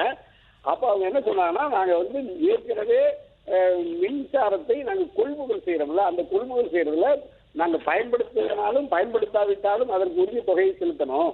அது அந்த கட்டணத்தையும் நாங்கள் குறைக்க முடியாது. அதே மாதிரி அனல் மின்சாரத்திலிருந்து வருகிற அதற்கான செலவு அல்லது அதனுடைய நம்ம வாங்குற முறை, அதே மாதிரி காற்றாலைகள் மூலமாக உற்பத்தியான மின்சாரத்தை நம்ம கொள்முதல் செய்தே ஆகணும். அதற்கு உண்டான அதே அந்த முதலாளிகளுக்கு கொடுத்துதான் ஆகணும். அதே மாதிரி சூரிய சக்தி மூலமாக கிடைக்கிற மின்சாரத்தையும் நாங்கள் கொள்முதல் செய்துதாகணும். அவங்களுக்கு உண்டான விலையை கொடுத்துதான் ஆகணும். நீங்க ஆலைகள் ஓட்டினாலும் ஓடாவிட்டாலும் கூட, அதை பயன்படுத்தினாலும் பயன்படாட்டியும் கூட இந்த சிக்கல் இருக்கிறது தெரியுன்னா அந்த ஆலை முதலாளிகள் ஏற்றுக்கொண்டாரு. ஆனா அவங்க கூட ஐயா இதுல நீங்க இன்னும் இதுல கவனமா இருந்து எங்களுக்கு உதவி செய்யன்னு ஆலை அதிபர்கள் கேட்டாங்க. ஐயா முதலமைச்சரும் நான் கட்டாயமா அதை பரிசீலிக்கிறேன். இந்த கட்டண முறை, இந்த விகிதாச்சார முறை இருக்குல்ல, இந்த முறையில சிக்கல் இருக்குன்னு சொன்னாங்க. அப்ப அவங்க சொன்னாங்க இல்ல தனியார் சார், நான் அரசியலுக்கு அப்பாற்பட்ட கேட்கிறேன். நம்ம ஒரு பேரிடர் காலத்துல இருக்கோம். வீட்டுக்குள்ள இருக்கிறதுல ஏர்னிங் மெம்பர் கடையை திறக்கலன்னா, வேலைக்கு போலன்னா, அவருக்கு சம்பளம் கிடைக்கலன்னா அதுவே ஒரு பெரிய கஷ்டம். நோய் எதிர்ப்பு சக்தியை வைக்கிறதுக்கு கறி மீன் பழம்னு நம்ம வீட்டில் ஒவ்வொருத்தரும் வாங்கி செலவு பண்ண வேண்டியிருக்கு. சளி காய்ச்சல் வந்ததுன்னு நார்மலா போனா கூட மெடிக்கல் செலவு இருக்கு. ஒரு கொரோனா காலத்துல ஒரு குடும்ப தலைவரோ வருமானத்தை ஈற்றவரோ வேலை இல்லாம இருக்கிற சூழல்ல குடும்பத்தை நோய் தொற்றுல இருந்து காக்க வேண்டிய பொறுப்பு இருக்கிற ஒரு குடும்பம் இப்படி ஒரு மாசத்துக்கு ஈபி பில்லுக்கு மட்டும் 4000 6000 8000 கட்டினாங்கன்னா என்ன சார் அர்த்தம்? பிரசன்னா சொல்றாரு இந்த மாசம் 600 கோடி எக்ஸ்ட்ரா வந்திருக்குன்னு. 600 கோடிங்கிறது எத்தனை கோடி குடும்பங்களுடைய ஈபி பில்லு சார்?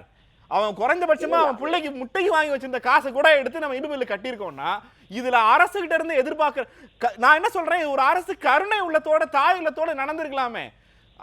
அம்மா அரசுன்னு தனி அரசு திரும்ப சொல்லிட்டு இருக்காரு. அம்மா அரசுன்னா அந்த தாய் உள்ளம் எங்க ஐயா? இப்ப திராவிட முன்னேற்ற கழக கோரிக்கை சொல்றாங்க பாருங்க. அதாவது மின்கட்டணத்தை குறையுங்கள், 2வது சலுகை காட்டுங்கள், 3வது தவணையா கட்டணத்துக்கு அனுமதிங்க. எதிர்கட்சியுடைய கோரிக்கைகளை கூட பாருங்க. இந்த கட்டண உயர்வு கூட அவங்க பரவாயில்ல, அந்த தவணையா கட்டுறதுக்கு நீங்க அனுமதிக்கன்னு கேட்கிறாங்க. கோரிக்கைக்கிறதா ஒரு எதிர்கட்சிகள் ஒரு சரியான முறையாக இதை பத்தி பிரசன்னா சகோதரர் விளக்கமா கேட்ட மாதிரி நம்ம எல்லாரும் அதாவது ஒரு எதிர்கட்சிகள் ஆளுங்கட்சி எடுத்து கோரிக்கை வைக்கிறதுல மக்களினுடைய குறைகளை அரசுடைய கவனத்துக்கு கொண்டு வர்றதுல ஒன்றும் பிரச்சனை இல்லை. அதே மாதிரி மாண்புமிகு மின்சாரத்துறை அமைச்சர் தங்கமணி ஐயா பொறுத்த வரைக்கும் அந்த துறையை மிகச்சிறப்பாக நிர்வகிப்பதிலையும் அதனுடைய பயன்பாட்டு மக்களுக்கு எந்த வகையிலும் குறை செய்வதில் அவருக்கு உடன்பாடு இருக்கவே இருக்காது. மற்ற துறைகளுக்கு எப்படி இல்லையா மற்ற எல்லா துறைகளுடைய அமைச்சர்கள் செயல்படுவதால் அது தங்கமணியா இன்னும் கூடுதலாக மின்சாரத்துறை மீது அக்கறையும் அதை பயன்படுத்துகிற மக்கள் மீதும் மிகுந்த பற்றும் பரிவும் உள்ளவர் தான். ரொம்ப நேர்மையா இருப்பாரு, கண்ணியமா இருப்பாரு, சரியா இருப்பாரு. ஆனா இந்த உடன்படி வந்தது எனக்கும் நானும் கொரோனாவில் பாதிக்கப்பட்டதுனால நான் மின்துறை அமைச்சர் பேச முடியல. மின்துறை அமைச்சருடைய கவனத்தை கொண்டு போய் ஏற்கனவே கூடுதலாக அவர்கள் வசூல் செய்திருந்தாலும் கூட மின்சாரத்து கட்டணத்தை அளவீடு செய்து ஏற்கனவே கூடுதலாக கட்டியிருந்தால் அதை குறைத்துக் கொள்வதற்காக குறைந்தபட்சம் இந்த மின்சாரத்துறை எடப்பாடி அரசு அறிவு செய்யணுங்கிறதை நானும் ஒரு கோரிக்கையா இருக்கேன். அதுல ஒண்ணும் இல்லை. ஆனா நீங்க இந்த கடுமையான நெருக்கடியில மிக கூடுதலாக மின்சார கட்டணை வசூல் செய்யப்பட்டிருக்கிறது, மக்கள் பணம் கட்டியிருக்காங்கிறதுல எந்த மாற்று கருத்து இல்ல. அது சகோதரி மகேஸ்வரி தெரியும். நீங்க எப்பவுமே புள்ளிக்கு வரமாட்டீங்கிறனால உங்களை புள்ளிக்கு வர வைக்கிறதுக்கு நான் ஒரு கேள்வி கேட்கிறேன். இந்த மின்சார கட்டணத்தை கொள்ளைன்னு முன்னிறுத்தி திமுக இன்னைக்கு ஒரு போராட்டம் நடத்திருக்காங்க. அந்த போராட்டம் அக்கறையினால நடந்த போராட்டம்னு நினைக்கிறீங்களா, அரசியல் போராட்டம்னு தனியரசு நினைக்கிறாரா? மக்களினுடைய உணர்வுகளை எதிர்கட்சிகள் ஆரோக்கியமாக ஜனநாயக வழியில் போராட்டம் நடத்தியது சரியானதுதான். பேசலாம் கவனத்துக்கு கொண்டு வரணும். குபேந்திரன் சார், அரசு இந்த பிரச்சனையில என்ன செஞ்சிருக்கலாம்னு நினைக்கிறீங்க? மக்களோட குரலுக்கு அரசு காது கொடுக்கலன்னு நினைக்கிறீங்களா? ஆனா மகேஸ்வரி சொல்றாங்க இது எல்லாருக்கும் சரியா தாங்க வந்திருக்கு, ஒருத்தர் 2 பேருக்கு பிரச்சனைனா நீங்க இபி ஆபீஸ்ல போய் பாத்துக்கங்கங்கறாங்க. இல்ல, திமுக இந்த போராட்டத்தை முன்னெடுத்திருப்பதற்கு தவிர்த்திருக்கலாம், தமிழக அரசு தவிர்த்திருக்கலாம். ஆனா அதுக்கு முன்னாடி விடுதலை சிறுத்தையை சேர்ந்த நண்பர் ஆளுநர் ஷானவாஸ் சொன்ன சில இந்த நீதிமன்ற விவகாரங்களுக்கு போயிட்டு நான் அந்த உங்க விவாதத்துக்கு நான் வரேன். எத்தனையோ வழக்குகளை வழக்குகளை விசித்திரமான கணக்குகள் போட்டு நீதிபதிகள் தீர்ப்பு கொடுத்திருக்கிறாங்க, நம்மளும் பார்த்திருக்கிறோம். தமிழ்நாட்டை சேர்ந்த ஒரு அரசியல்வாதி வழக்கு நீதிமன்றத்துக்கு வருகிறது, ஒரு நீதிபதி கணக்கு போடுகிறார், அந்த அரசியல்வாதி சிறைக்கு செல்கிறார். அதே வழக்கு வேறு நீதிபதிக்கு செல்கிறது, அந்த நீதிபதி போடுகிறார், கணக்கு போடுகிறார், அந்த அரசியல்வாதி விடுதலை ஆகிறார். அதே வழக்கு 3வது நீதிபதியிடம் போகிறது, அவர் ஒரு கணக்கு போடுகிறார், அந்த வழக்கில் இன்னொருவர் சிறைக்கு போகிறார். சோ இந்த மாதிரி கணக்கு போடுற நீதிமன்றங்கள் கணக்கு போடுவதெல்லாம் வைத்துக்கொண்டு நம்ம மக்களை பாவப்படுத்தக்கூடாது, கஷ்டப்படுத்தக்கூடாது. மக்களுக்கான நீதிமன்றங்கள் வாக்குச்சாவடிகள் தான். அந்த வாக்குச்சாவடிகள் என்ன என்பதை அரசியல்வாதிகள் உணராமல் இல்லை. அரசியல்வாதிகள் உணர்ந்திருக்க வேண்டும். திமுக போராட்டத்தை தவிர்த்திருக்க வேண்டும் என்றால் அதிமுக அரசு என்ன செய்திருக்க வேண்டும் யோசித்து பாருங்க. அதுக்கு 2 உதாரணம் சொல்றேன். டெல்லியில மாசத்துக்கு ஒரு முறை கணக்கெடுக்கிறாங்க, அங்க பிரச்சனை வரல. இதை விட அதிகமான கொரோனா பாதிப்பு இருக்கிற இடங்களில் மாதந்தோறும் ரீடிங் எடுக்கிற முறை இருக்கிறது. ஒன்று, தெலுங்கானாவில் மின் இணைப்பு துண்டிப்புன்னு போன ஒரு மின் ஊழியரை மக்கள் கட்டி வைத்து அடித்தார்கள். இந்த 2 விஷயங்கள்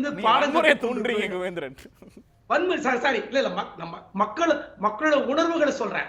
இல்ல டெல்லி பாருங்க, டெல்லியில மின் விநியோகத்தை செய்கிறது 3 நிறுவனங்கள், தனியார் நிறுவனங்கள். 3 தனியார் நிறுவனங்கள் மின் விநியோகத்தை செய்கிறது.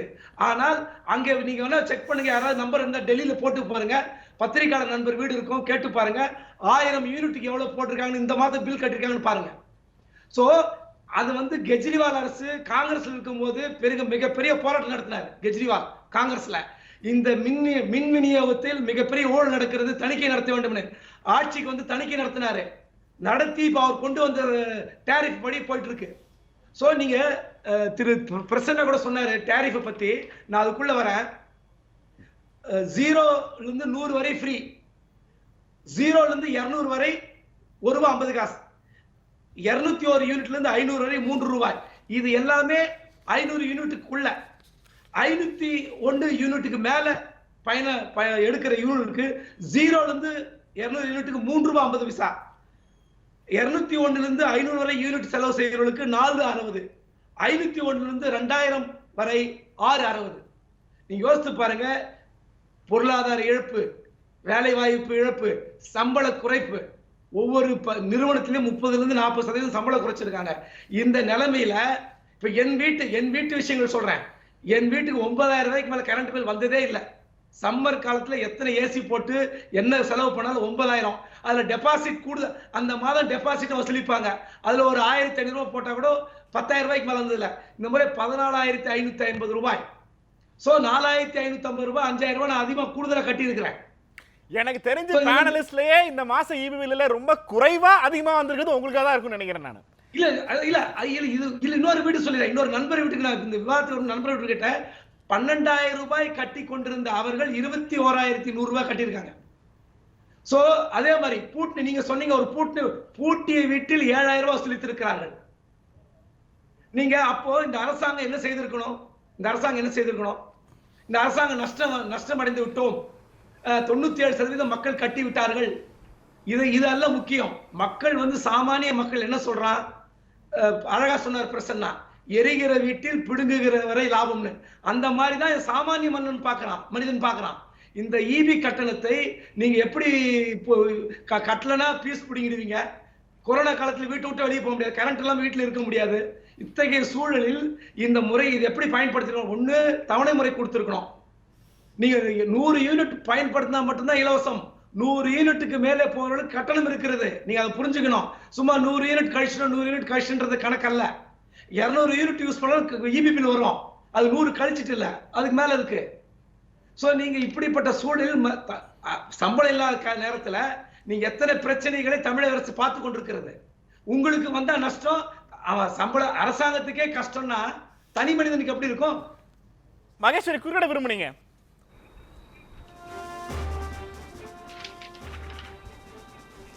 அதாவது நெல்சன், நெறியாளர் நெல்சன் வந்து ஒரு கேள்வி வச்சாங்க. அம்மா அரசுன்னு சொல்லிட்டு இருக்கீங்களே, அந்த தாயுள்ளம் எங்க போச்சுன்னு கேட்டீங்க. அந்த தாயுள்ளம் இருக்கங்காட்டி தான் இன்றைக்கு வந்து தமிழகத்தில் இருக்கின்ற ஒவ்வொரு தமிழ் குடும்பத்திற்கும் இன்றைக்கு வந்து 100 யூனிட் விலையில்லா மின்சாரம் கொடுக்கின்றோம். பிரசனாவுக்கும் சேர்த்து சொல்றேன், இதுக்கு இவ்வளவு பணம் தான் ஆகுது அப்படின்ட்டு. அதுக்கு வந்து ஒவ்வொரு மாதமும் இதுக்கு ஒவ்வொரு வருடமும் 2878 கோடி நம்ம கொடுத்துட்டு இருக்கோம். இந்த 4 வருஷத்துல அம்மாவின் அரசு 11,512 கோடி இந்த விலையில்லா மின்சாரத்திற்காக கொடுத்திருக்காங்க. அதனால தாயுள்ளத்தோடு தாராளமாக தமிழக மக்களுக்காக வாரி வழங்கி கொண்டிருக்கின்ற அரசு அம்மாவின் அரசு. சகோதரர் குபேந்திரன் பேசினாரு. அவருக்கு எனக்கு என்ன ஆச்சரியம்னா, இந்த கேள்விகளை எல்லாம் இவரெல்லாம் வந்து ஏன் 2006 2011 எழுப்பல? ஷானவாஸ் போன்றவர்கள் எல்லாம் அன்றைக்கெல்லாம் ஏன் அமைதி காத்தார்கள்? அன்றைக்கெல்லாம் வந்து மின்சாரமே கொடுக்கலையே அந்த ஆட்சி. மின்சாரம் கொடுக்காமல் கட்டணம் வசூலித்தார்களே. இது பகற்கொள்ளை. தனி அரசுன்னு ஒருத்தர் நடுவுல பேசினாரு, உங்க கூட்டணி கட்சியில இருக்கிறாரு, அவர் ஒரு கோரிக்கையை முன் வச்சாரு. அது மேடம் காதுல விழுந்துதா?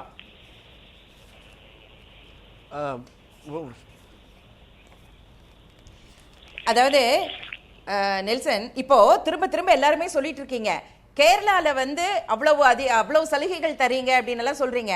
அவங்க வந்து இந்த கொரோனா காலத்துக்கு மட்டும்தான் 80 யூனிட் விலையில்லா மின்சாரம் கொடுக்குறாங்க, சலுகை கொடுக்குறாங்க. அதே போன்று மகாராஷ்டிரா வந்து 5 to 7% தான் வந்து மின்கட்டண சலுகை கொடுத்திருக்காங்க. இன்னைக்கு உங்களுக்கு எல்லாம் நன்றாகவே தெரியும், மாண்புமிகு மின்துறை அமைச்சர் அவர்கள், இன்றைக்கு மின்துறையை மிகச்சிறப்பாக வழிநடத்தி கொண்டிருக்கின்ற அமைச்சர் அவர்கள் இன்றைக்கு ஒரு விளக்கத்தை கொடுத்திருக்கின்றார்கள். அதுல வந்து 300 யூனிட்டுக்கு தமிழ்நாட்டில் 500 ரூபாய், அதே கேரளத்தில் 1165 ரூபாய், மகாராஷ்டிரால அது வந்து 1176 ரூபாய் கட்டணும் என்கின்ற கணக்கை சொல்லி இருக்கின்றார்கள். அது மட்டும் இல்ல, நீங்க இந்தியா டுடே வந்து ஒரு ஆர்டிகல் வெளியிட்டிருக்காங்க. அதுல மிக தெளிவாக சொல்லிருக்காங்க, தமிழ்நாடு எலக்ட்ரிசிட்டி போர்ட் சார்ஜஸ். ஒரு நிமிஷம், கேரள மகாராஷ்டிராவோடு ஒப்பிட்டால் குறைவுங்கிறது வந்து அந்தந்த மாநிலத்தில் இருக்கிற மின் கட்டுமானம், அங்க இருக்கிற பயனாளர்கள், அங்க இருக்கிற இண்டஸ்ட்ரி, பல விஷயங்களை உள்ளடக்கியது. இந்த இப்ப நான் இங்க நிகழ்ச்சி பேசிட்டு இருக்கேன்ல, எனக்கு கேமராமேன் வச்சிட்டு இருக்கிற ஒருத்தர் வந்து அவரோட ஈபி பில்ல நான் உட்கார்ந்துக்கிற கேமராவுக்கு பின்னாடில இருந்து கஷ்டப்பட்டு ஒரு பிரிண்டர் எடுத்து கொடுத்துருக்காரு. நான் இதை உங்களுக்கு வாசிக்க விரும்புறேன். 2018 செப்டம்பர்ல இருந்து அவர் கட்டின பில்லையும் இப்ப ஜூன் மாசம் கட்டிருக்க பில்லையும் பாருங்க. 320, 380, 440 ரூபா, 410 ரூபா, 380 ரூபா, 410 ரூபா, 500 ரூபா, 440 ரூபா, 560 ரூபா. இந்த மாசம் கட்டிருக்கிறது 3552. இதுல எங்கேயாவது 1000 வந்துச்சா, 2000 வந்துச்சா, 2500 வந்துச்சா சொல்லுங்க. 3552. இது ஒரு சாம்பிள். கேள்வி நேரம் ஆரம்பிச்சதுல இருந்து கேள்வி நேரம் மெயிலுக்கும் என்னோட மெசேஜுக்கும் ஒவ்வொருத்தர் ஈபி பில் அனுப்பிச்சிட்டு இருக்காங்க. என்னோட கேள்வி, இந்த மக்கள் பரிதவிக்கிறாங்கல்ல, இவங்களுக்கு அரசு ஏன் ஒரு சாதகமான பதில சொல்ல மறுக்குதுங்கிறத பேனலிஸ்டோட கேள்வி. இல்ல அதான் நெல்சன், ஒன்று நல்லா புரிஞ்சுக்கோங்க. நான் சொன்ன மாதிரி இன்றைக்கு வந்து 2.1 கோடி மக்களுக்கு வந்து அந்த 100 யூனிட்ஸ் வந்து விலையில்லா மின்சாரம் கொடுத்துக்கிட்டு இருக்கு அம்மாவின் அரசு. அதுல 79 லட்சம் மக்கள் வந்து அந்த மின்சாரத்தினால ஒரு பைசா கூட மின் கட்டணம் செலுத்தாமல் இருக்கின்றார்கள். அதாவது ஒட்டுமொத்தமாக அவர்களுக்கு வந்து விலையில்லா மின்சாரம் தான். ஏன்னா அவங்க பயனீடு வந்து அந்த 100 யூனிட்டுக்குள்ள இருக்கு. இந்த அளவிற்கு சலுகை இருக்கிறது. அது மட்டும் இல்ல, நீங்க இன்னொன்னு பார்க்கணும். அதாவது தனிமரம் தோப்பாகிவிட முடியாது. யாராவது 1-2 பேருக்கு ஏதாவது குறைபாடுகள் இருந்தா அவர்கள் நிச்சயமாக நிவாரணம் தேடுவதற்கான சட்ட ரீதியான வழிவகைகள் இருக்கு. அரசு அலுவலகத்தில் சென்று, மின் அலுவலகத்தில் சென்று அவர்கள் வந்து அவர்கள் குறைகளை சரி செய்து கொள்ளலாம். அதற்காக ஒரு போராட்டம் தேவையில்லை. நீதிமன்றமே இது நியாயமான கணக்கீடு என்று சொன்ன பிறகு இதற்கு உரிய விளக்கத்தை மாண்புமிகு முதலமைச்சர் அவர்களும் மாண்புமிகு மின்துறை அமைச்சர் அவர்களும் கொடுத்த பிறகு விவரங்களை வந்து மிக தெளிவாக இணையதளத்திலே வெளியிட்ட பிறகும் இது வந்து இந்த போராட்டம் என்பது செத்த பாம்பை அடிப்பதற்கு சமானம். வேற ஒண்ணுமே இல்ல. செத்த பாம்பை அடிக்கின்ற வீரர்கள் சூராதி சூரர்களை காட்டிக் கொண்டிருக்கின்றார்கள். மேடம் வெயிட் பண்ணுங்க, குபேந்திரன் குறுக்கிட விரும்புறீங்க? இல்ல இப்ப திமுக அரசியல் செய்கிறது அக்கறைன்னு கேட்கறாங்களே, இத்தனை பெரிய விஷயங்களை வந்து எப்படி வந்து அக்கறை அரசியல் சொல்ல முடியும்? அக்கறை இருக்கவாதான போராடுறாங்க. இதனாலதான் திமுக போன கடந்த முறை தேர்தல் அறிக்கையில மாதந்தோறும் ரீடிங் எடுக்க வேண்டும், அந்த மாதிரி நாங்க எடுப்போம், அந்த மாதிரி எடுப்போம்னு சொல்லி அறிக்கை விட்டாங்க. நீங்க டெல்லியில மாதந்தோறும் ரீடிங் எடுக்கிறாங்க. இன்று இருக்கிற தகவல் தொழில்நுட்ப புரட்சியின் காரணமாக எத்தனையோ விஷயங்களை வந்து தமிழகத்தில் செய்திருக்கலாம். அதாவது கமர்ஷியல் கடைகளுக்கு மீட்டர் ரீடிங்க வாட்ஸ்அப்ல அனுப்பிச்சா ஏத்துக்குன்னு சொன்ன வாய்மொழி உத்தரவு போட்ட மின்சார வாரியம் வீட்டில் இருக்கிற பயணிட்டாளர்களுக்கு மட்டும் ஏன் அந்த சட்டத்தை கொண்டு வரல, அந்த வாய்மொழி உத்தரவு வரல? அவங்க ஏமாத்திடுவாங்களா? பேசலாம் குமேந்திரன். மகேஸ்வரி மேடம் ரொம்ப நன்றி, ரொம்ப பாராட்டுறேன் உங்களை. ஒரு உண்மையை நாட்டு மக்களுக்கு சொல்லிட்டீங்க. அதிமுக அரசு ஒரு செத்த பாம்பு, அதை திமுக அடிப்பது தேவையில்லை. அவங்க சொன்ன எக்ஸாம்பிள் வேற, நீங்க இருங்க அவங்க சொன்னதைத்தாங்க நான் சொல்றேன். அதிமுக ஒரு செத்த பாம்பு, ஆட்சி ஒரு செத்த பாம்புன்னு சொல்லிட்டீங்க. அப்படி சொல்லல, உங்க வசதிக்கு நீங்க மாத்தி பேச கூடாது. ஒரு கேள்வி இருக்கு, அதெல்லாம் ஒரு கேள்வி இருக்கு மேடம். உங்க வசதிக்கு எல்லாம் வசதியா மாத்தி வைக்க கூடாது. இதெல்லாம் மிக தவறு. மகேஸ்வரி மேடம், முடிஞ்சு போன ஒரு இஷ்யூவை நீங்க முடிஞ்சு போன ஒரு இஷ்யூ இல்ல, ஒரு கேள்வி உள்வாங்கிட்டு சரத்தே அதுல எந்த விதமான நியாயம் இல்லாத ஒரு இஷ்யூ எடுத்துட்டு பதில பிரேக் வர பேசலாம் என்பது அதற்கு சமம்ன்ற சொல்றேன். மகேஸ்வரி மேடம், என்னோட கேள்வி ரொம்ப ரெண்டே கேள்விதான். இந்த 9 வருஷம் நீங்க தான் ஆட்சியில இருக்கீங்க. சொல்லுங்க பிரசன்னா. 9 வருஷம் நீங்க தான் ஆட்சியில இருக்கீங்க. 2011 இருந்து இப்ப 20 எத்தனை மின் திட்டங்கள் தொடங்கி இருக்கிறீர்கள்? எங்கெங்கே எத்தனை யூனிட் நீங்க உற்பத்தி செய்றீங்க இந்த 10 ஆண்டுல? ரெண்டாவது கேள்வி, எவ்வளவு யூனிட் நீங்க கொள்முதல் செய்றீங்கன்னு மக்களுக்கு சொல்லுங்க மேடம். அசாதாரண சூழலில் அரசு அதிக மின்கட்டணம் வசூலிப்பதாக திமுக குற்றம் சுமத்தி இருப்பது, அதிமுகவிற்கு நெருக்கடி தர 7% பேர், குளறுபடிகளை களையத்தான் 7% பேர், அரசியலுக்காக 28% பேர், மக்கள் நலனுக்காக 58% பேர். ஷானவாஸ், மக்கள் நலனுக்காக ஒரு 58%, குளறுபடிகளை களைய ஒரு 7%, ரெண்டையும் கூட்டணும்னா கிட்டத்தட்ட 65% வருது. 65% மக்கள் இதுல கொஞ்சம் பிரச்சனை இருக்குன்னு நம்புறாங்க. ஆனா அரசு முன்வைக்கிற பதில் இதை தாண்டி எங்கள்கிட்ட வேற சொல்யூஷன் இல்லைங்கிறாங்க. பில் இப்ப ஈவி பில்ல வேற கட்டியாச்சு. அரசு கிட்ட எதிர்க்கட்சிகள் வைக்கிற கோரிக்கை என்ன ஷானவாஸ்? இந்த நிகழ்ச்சியில தொடக்கத்துல நான் தான் பேசினேன். பேசும்போதே நான் என்ன சொன்னேன், மலிவான அரசியல் செய்யல, மக்கள் சொல்லுவாங்க பாருங்கன்னு சொன்னேன். நீங்க பேனல்லையே உதாரணம் காட்டினீங்க, உங்க ஸ்டுடியோல இருந்து உதாரணம் காட்டினீங்க, எதிர்கட்சி மட்டும் இல்ல ஆளுங்கட்சியில இருந்தே உதாரணம் காட்டிட்டீங்க. தனியரசே ஒப்புக்கொண்டார். அப்ப இங்க ஒட்டுமொத்தமாக இந்த சமூகம் இதில் பாதிக்கப்பட்டிருக்கிறது என்பதனுடைய அடையாளங்கள் தான் இது. எங்கோ ஒரு தனி மனிதர் பாதிக்கப்பட்டிருக்கிறார், அவர் போய் சட்ட நடவடிக்கை எடுத்துக்கலாம் அப்படின்னு சொல்லி இதை கடந்து போக முடியாது என்பதற்கு இந்த விவாதமே சாட்சியாக இருக்குது. உங்களுக்கு அங்க குவிஞ்சுகிட்டு இருக்குது, ஒவ்வொருத்தரும் எடுத்து எங்களுடைய பாதிப்பு இதுன்னு கேட்டுக்கிட்டு இருக்காங்க. அப்போ இதுதான் நம்ம பார்க்க வேண்டிய ஒன்று. நீங்க இங்க பேசக்கூடிய பலரும், குறிப்பாக நம்ம சகோதரர் தனியரசு அவர்களும் நம்ம மகேஸ்வரி அம்மா அவர்களும் திரும்ப ஒன்று சொன்னாங்க, மின் வாரியத்தை அமைச்சர் திறம்பட நடத்துகிறார் அப்படின்னு. என்ன திறம்பட நடத்திட்டீங்க? ஜெயலலிதா அம்மையார் உதய மின் திட்டத்துல கையெழுத்து போட மறுத்தார்கள். அவர்கள் மரணித்த உடனே போய் நீங்க அதுக்கு ஒப்புக்கொண்டீங்க. ஒப்புக்கொள்ளும் போது என்ன சொன்னீங்க? மத்திய அரசு நமக்கு வாக்குறுதி கொடுத்திருக்குது, இதனால மாநில மின்சார வாரியத்திற்கு எந்த இழப்பும் வராது, இழப்பு ஏற்பட்டா கூட மத்திய அரசு சரி செய்யுங்கிற மாதிரி வாக்குறுதி எல்லாம் வாங்கிட்டு வந்துட்டோம் அப்படின்னு ஜிஎஸ்டிக்கு சொன்ன அதே பாட்டை பாடி ஒப்புதல் கொடுத்தீங்க. கடைசியில் என்னாச்சு? பியூஷ் கோயல் சொன்ன வாக்குறுதி காப்பாற்றப்படவில்லை. மின்சார வாரியம், தமிழ்நாடு மின்சார வாரியம் உதயமின் திட்டத்தால் நட்டத்தை சந்தித்திருக்கிறதுன்னு இதே அரசு தான் சொல்லுச்சு. அப்படி உங்களால் அந்த நிர்வாகத்தை சரியாக செய்ய முடியாமல் பிஜேபி ஆட்சிக்கு பணிந்து நீங்கள் இந்த மாநில உரிமைகளை விட்டுக் கொடுத்து மின்சார வாரியத்திற்கு நட்டத்தை ஏற்படுத்தி விட்டு, இன்னொரு பக்கம் அதை மக்களின் தலையில் கட்டி இப்படி இந்த கொரோனா நெருக்கடி காலத்துல கூட கடுமையான வசூல் செய்து லாபத்தை காட்டிக் கொண்டிருக்கிறீர்கள்னா உங்களுடைய நடவடிக்கைகளை மக்கள் பார்த்து கொண்டிருக்கிறார்கள். நீங்க வீடெல்லாம் பூட்டிட்டு இன்னைக்கு பெரும்பாலும் இடம்பெயர்ந்து விட்டார்கள் மக்கள். இதே அரசு தான் சொல்லுச்சு, வெளி மாநிலங்கள்ல மற்ற வெளி மாவட்டங்கள்ல கொரோனா அதிகரித்ததற்கு காரணம் சென்னையில இருந்து எல்லாருமே சொந்த ஊருக்கு திரும்பினது தான் அப்படின்னு. அப்ப சென்னையில வீடெல்லாம் பூட்டி தானே கிடக்குது அப்படி பார்த்தா. ஆனா ஏன் அவ்வளவு அதிகமான மின் கட்டணம் வருது? சரி, நீங்க ஒர்க் டு ஹோம், அதனால வீட்டுல இருந்து வேலை செய்யறதுனால அதிகமா வந்துருச்சுன்னு சொன்னீங்க. 6 மாசமா எந்த தொழிலும் நடக்கவே இல்லையே. தொழிற்சாலைகள் முற்ற மூடப்பட்டு கிடக்குத.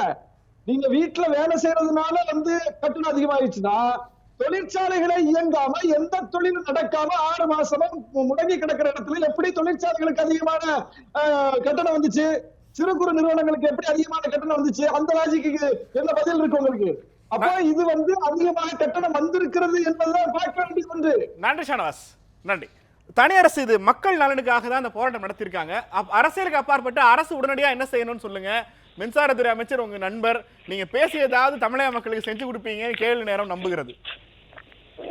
ஐயா, உண்மையிலேயே மிகுந்த மக்கள் மீது அக்கறை கொண்ட மனிதாபிமானி, சிறந்த நிர்வாகிங்கிறதுல, தங்கமணி அண்ணாங்கிறதுல நான் சொல்றது இல்லை, சட்டமன்ற பேரவையில எதிர்கட்சியினுடைய தலைவர் தளபதி ஸ்டாலின் சொல்றாரு, மின்துறை அமைச்சரை பத்தி பெருமையா பாராட்டி சொல்லுவாங்க. பல பேர் பல பாராட்டுகளை பெற்றவர் தான் நம்முடைய மின்சாரத்துறை அமைச்சர். அதே மாதிரி தான் நம்முடைய மாண்புமிகு சொல்லுவார். ஆகவே இந்த குளறுபடியை களைய, ஏன்னா நான் ஏற்கனவே நான் சொன்ன அந்த வாதத்தை இப்ப மக்களும் ஏற்றுக்கொண்டு மக்கள் நலனுக்காக திமுக அல்லது எதிர்கட்சியில் போராடியது என்பதை 58 விழுக்காடு மக்களும் 7 பேர் குளறுபடி களையவில்லை. நீங்க 65 விழுக்காடு ஆக பெரும்பான்மையான மக்களுடைய கோரிக்கைகளை மாண்புமிகு தமிழ்நாடு அரசு, எடப்பாடியாருடைய அரசு, மாண்புமிகு மின்துறை அமைச்சர் தங்கமணி ஐயாவும் இதை பரிவோடு அவசியமாக இதை கவனித்து இதில் இருக்கிற குளறுபடியை தீர்த்து மக்கள் நலனுக்காக இந்த வசூலை முறைப்படுத்தி ஏற்கனவே பெற்ற கூடுதலான பணத்தையும் கூட அதை திரும்ப தருவதற்கு அல்லது எதிர்காலத்தில் அதை சரி செய்வதற்கு உரிய உத்தரவுகளை பிறப்பிப்பதற்கு அரசோடு கட்டாயமா தனி அரசு பேசுவேன். இதை மேற்கொள்வாங்க. மக்களின் அரசு தான் புரட்சி தலைவர் அம்மாவினுடைய அரசு, அம்மன் எடப்பாடியாருடைய அரசு. மின்துறை இந்த நெருக்கடியில் இருந்து மீட்பதற்காகத்தான் தங்கமணி ஐயா இன்னும் கடுமையா போராடுவாரு. இருக்கிறவங்களுக்கு கூட அவர் போராடுவார். மக்களின் துன்பத்தையும் துயரத்தையும் களைவார். குபேந்திரன் சார், அரசு என்ன செய்யலாம்னு நினைக்கிறீங்க? என்ன சஜஷன் பண்ண விரும்புறீங்க? அதாவது இந்த லாஜிக்கலி இவங்க போட்ட கணக்கு கரெக்ட், யூனிட் படி லாஜிக்கலி கரெக்ட். ஆனா இந்த ஸ்லாப் தான் ராக்கெட் மாதிரி எல்லாரும் கட்டணத்தை உயர்த்தி விட்டது. இந்த இப்ப ட்விட்டர் கருத்து கணிப்பு படி பார்த்தா இந்த பிரச்சனையை தமிழக அரசு பக்குவமாக கையாண்டு இருக்க வேண்டும் என்பதுதான் வெளிப்பாடு தெரிகிறது. நீங்க மின் கணக்கீடு, யூனிட் கணக்கீடு, ஸ்லாப் கணக்கீடு, நீதிமன்றம் ஒத்துக்குச்சு, இதெல்லாம் தாண்டி மக்கள் போடும் கணக்கு தான் ஆட்சியை நிர்ணயிக்க கூடும். எனவே இந்த விஷயத்தில் மீண்டும் ஒரு முறை அதிமுக அரசு மக்களுக்கான ஒரு கணக்காக போட வேண்டும். இதை ஒரு குறிப்பா உணர்த்திருக்கிறார் அமைச்சர் தங்கமணி. எதிர்வரும் ஒருவேளை கட்டணம் அதிகமாக வசூலிக்கப்பட்டிருந்தால் எதிர்வரும் மின் கணக்கீட்டில் சரி செய்யப்படும் என்று சொல்லியிருக்கார். அப்படி என்றால் தவறு நடந்திருக்கிறதாக தான் அர்த்தம். நன்றி குபேந்திரன் சார். பிரசன்னா, இது மக்கள் மக்கள் நலனுக்காக சொல்லியிருக்காங்க. என்ன திமுக வலியுறுத்த விரும்புகிறது அரசுக்கு? இல்ல, இந்த அரசு மக்கள் நலன் சார்ந்து இல்லை. மக்கள்கிட்ட நான் தான் சொன்னேன் இல்லையா, எரியிற வீட்டில் புடுங்குறதெல்லாம் லாபங்கிற மாதிரி, ஐயா பசிக்குது பிரெட் இல்லை அப்படின்னா, பிரெட் இல்லைன்னா என்ன, பிஸ்கெட் சாப்பிடு அப்படின்னு சொன்ன அரசாங்கங்களை கேள்விப்பட்டிருக்கோம். அந்த அரசாங்கத்துடைய நீட்சி தான் இந்த ஆட்சி. இது நீங்கள் கொஞ்சமாவது ஒரு பார்வை வேணும். நீங்கள் பள்ளி கட்டணமே நீதிமன்றம் சொல்லுது, எப்பா 25% இப்போ வாங்கிக்க, அவன்கிட்ட காசு இல்லை, மீதி அப்புறம் கட்டு. இது ஒரு முக்கியமான செய்தி. சாப்பாடு, கல்வி, மின்சாரம், இப்படி மின்சாரத்தில் நேரடியாக இந்த அரசாங்கம் வைக்கிற ஒன்றும் இல்லைங்க. மகேஸ்வரி அம்மா சொன்னாங்க, நீங்கள் எல்லாம் ஒன்று ரெண்டாக காட்டிங்க. எனக்கு இது வரைக்கும் 513 EB கார்டு அமைச்சிருக்காங்க. எனக்கு யாருன்னே தெரியாது. 513 EB கார்டு எல்லாருக்குமே குறைஞ்சது 6000 15,000 வரைக்கும் வந்திருக்கு. யாரு 500 ரூபா 1000 ரூபா கட்டணமெல்லாம். நான் சொன்ன குளறுபடியில் நீங்கள் திரும்ப நான் அழுத்தம் திருத்தமாக சொல்கிறேன், மக்களுடைய சாபம் சும்மா விடாது. இது மக்களுக்கான போராட்டம்ங்கிறத 58% பேர் சொல்லியிருக்காங்க.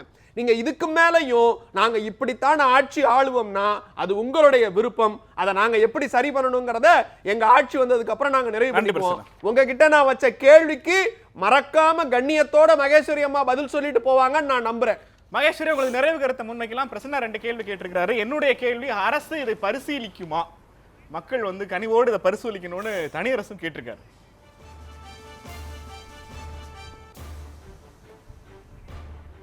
அதாவது அம்மாவின் அரசு என்பது முழுக்க முழுக்க மக்கள் நலன் சார்ந்த அரசு. இது மக்களுக்கான அரசு. அதனால மக்களுடைய நியாயமான பிரச்சனைகள் எல்லாவற்றையும் கனிவோடு பரிசீலிக்கும். அதுல மாற்று கருத்தே கிடையாது. 1-2 பேர் இதனால் பாதிக்கப்பட்டிருந்தால் அதை துடைப்பதற்கு என்ன வழிவகை இருக்கிறதோ அதை செய்யும். அதுல யாருக்கும் அச்சப்படவே தேவையில்லை. அது மட்டும் இல்ல, ஷானவாஸ் கேட்டாரு, இந்த அமைச்சர் என்ன, மின்துறை அமைச்சர் என்ன திறம்பட நடத்திட்டாருன்னு கேட்டாரு. அவரு நம்முடைய தனியரசு அன்னார் அவர்கள் சொன்னது போல சட்டமன்ற கூட்ட பேரவையிலேயே எதிர்க்கட்சி துணைவர் அவர்கள் மிக அழகாக சொன்னார்கள், எங்கள் தலைவர் போல துண்டு சீட்டு இல்லாம நீங்க தைரியமா அப்போது இன்ஸ்டன்டாக பதில் சொல்கிறீர்களே, உங்களை நான் பாராட்டுகிறேன் அவர் பாராட்டினார். அப்படிப்பட்ட எதிர்க்கட்சிகளே பாராட்டுகின்ற ஒரு அமைச்சர் தான் எங்களுடைய மின்துறை அமைச்சர். அதனால ஷானவாசனுடைய சான்றிதழ் எனக்கு தேவையில்லை. ஒரு கருத்து கேட்டார், அதாவது நீங்க எவ்வளவு திட்டங்கள் கொண்டு வந்தீங்க, கேள்வி கேட்கும் போது அது அரசியல்ன்றீங்க.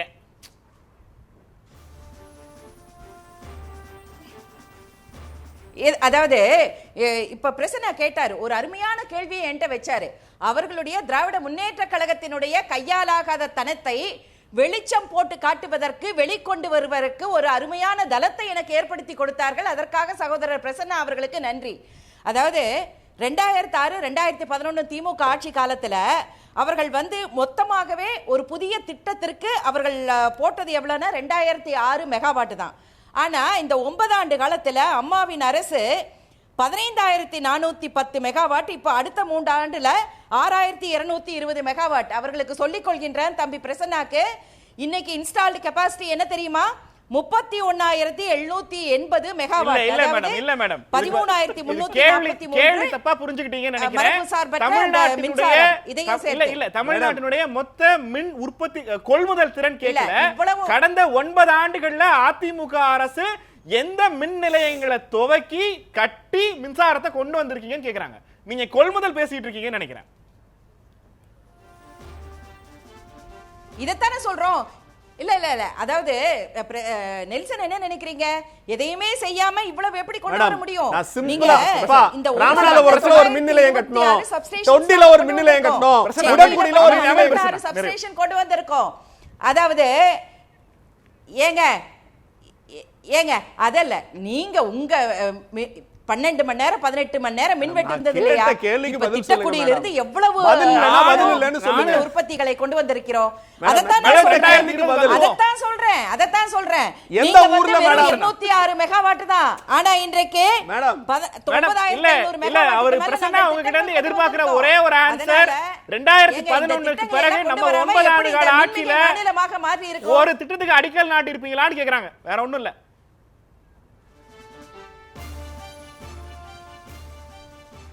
ஏங்க நிறைய திட்டங்களுக்கு நாட்டி இருக்கோம், நீங்க பாத்திருக்கீங்க. அப்படி இருந்தும் நெல்சன் இத கேக்குறாரு. சொல்லுங்க, ஒரு 1 2 சொல்லுங்க. இது பார்ட் 2 போகும் போல தெரியுது. விவாதிக்கலாம். மெகாவாட் கொண்டு வர முடியும். நிகழ்ச்சியில் நம்மோடு பங்கெடுத்த ஐவருக்கும் கேள்வி நேரம் தனது மனமார்ந்த நன்றியை தெரிவித்துக் கொள்கிறது. இன்னொரு சந்திக்கலாம். நன்றி, வணக்கம்.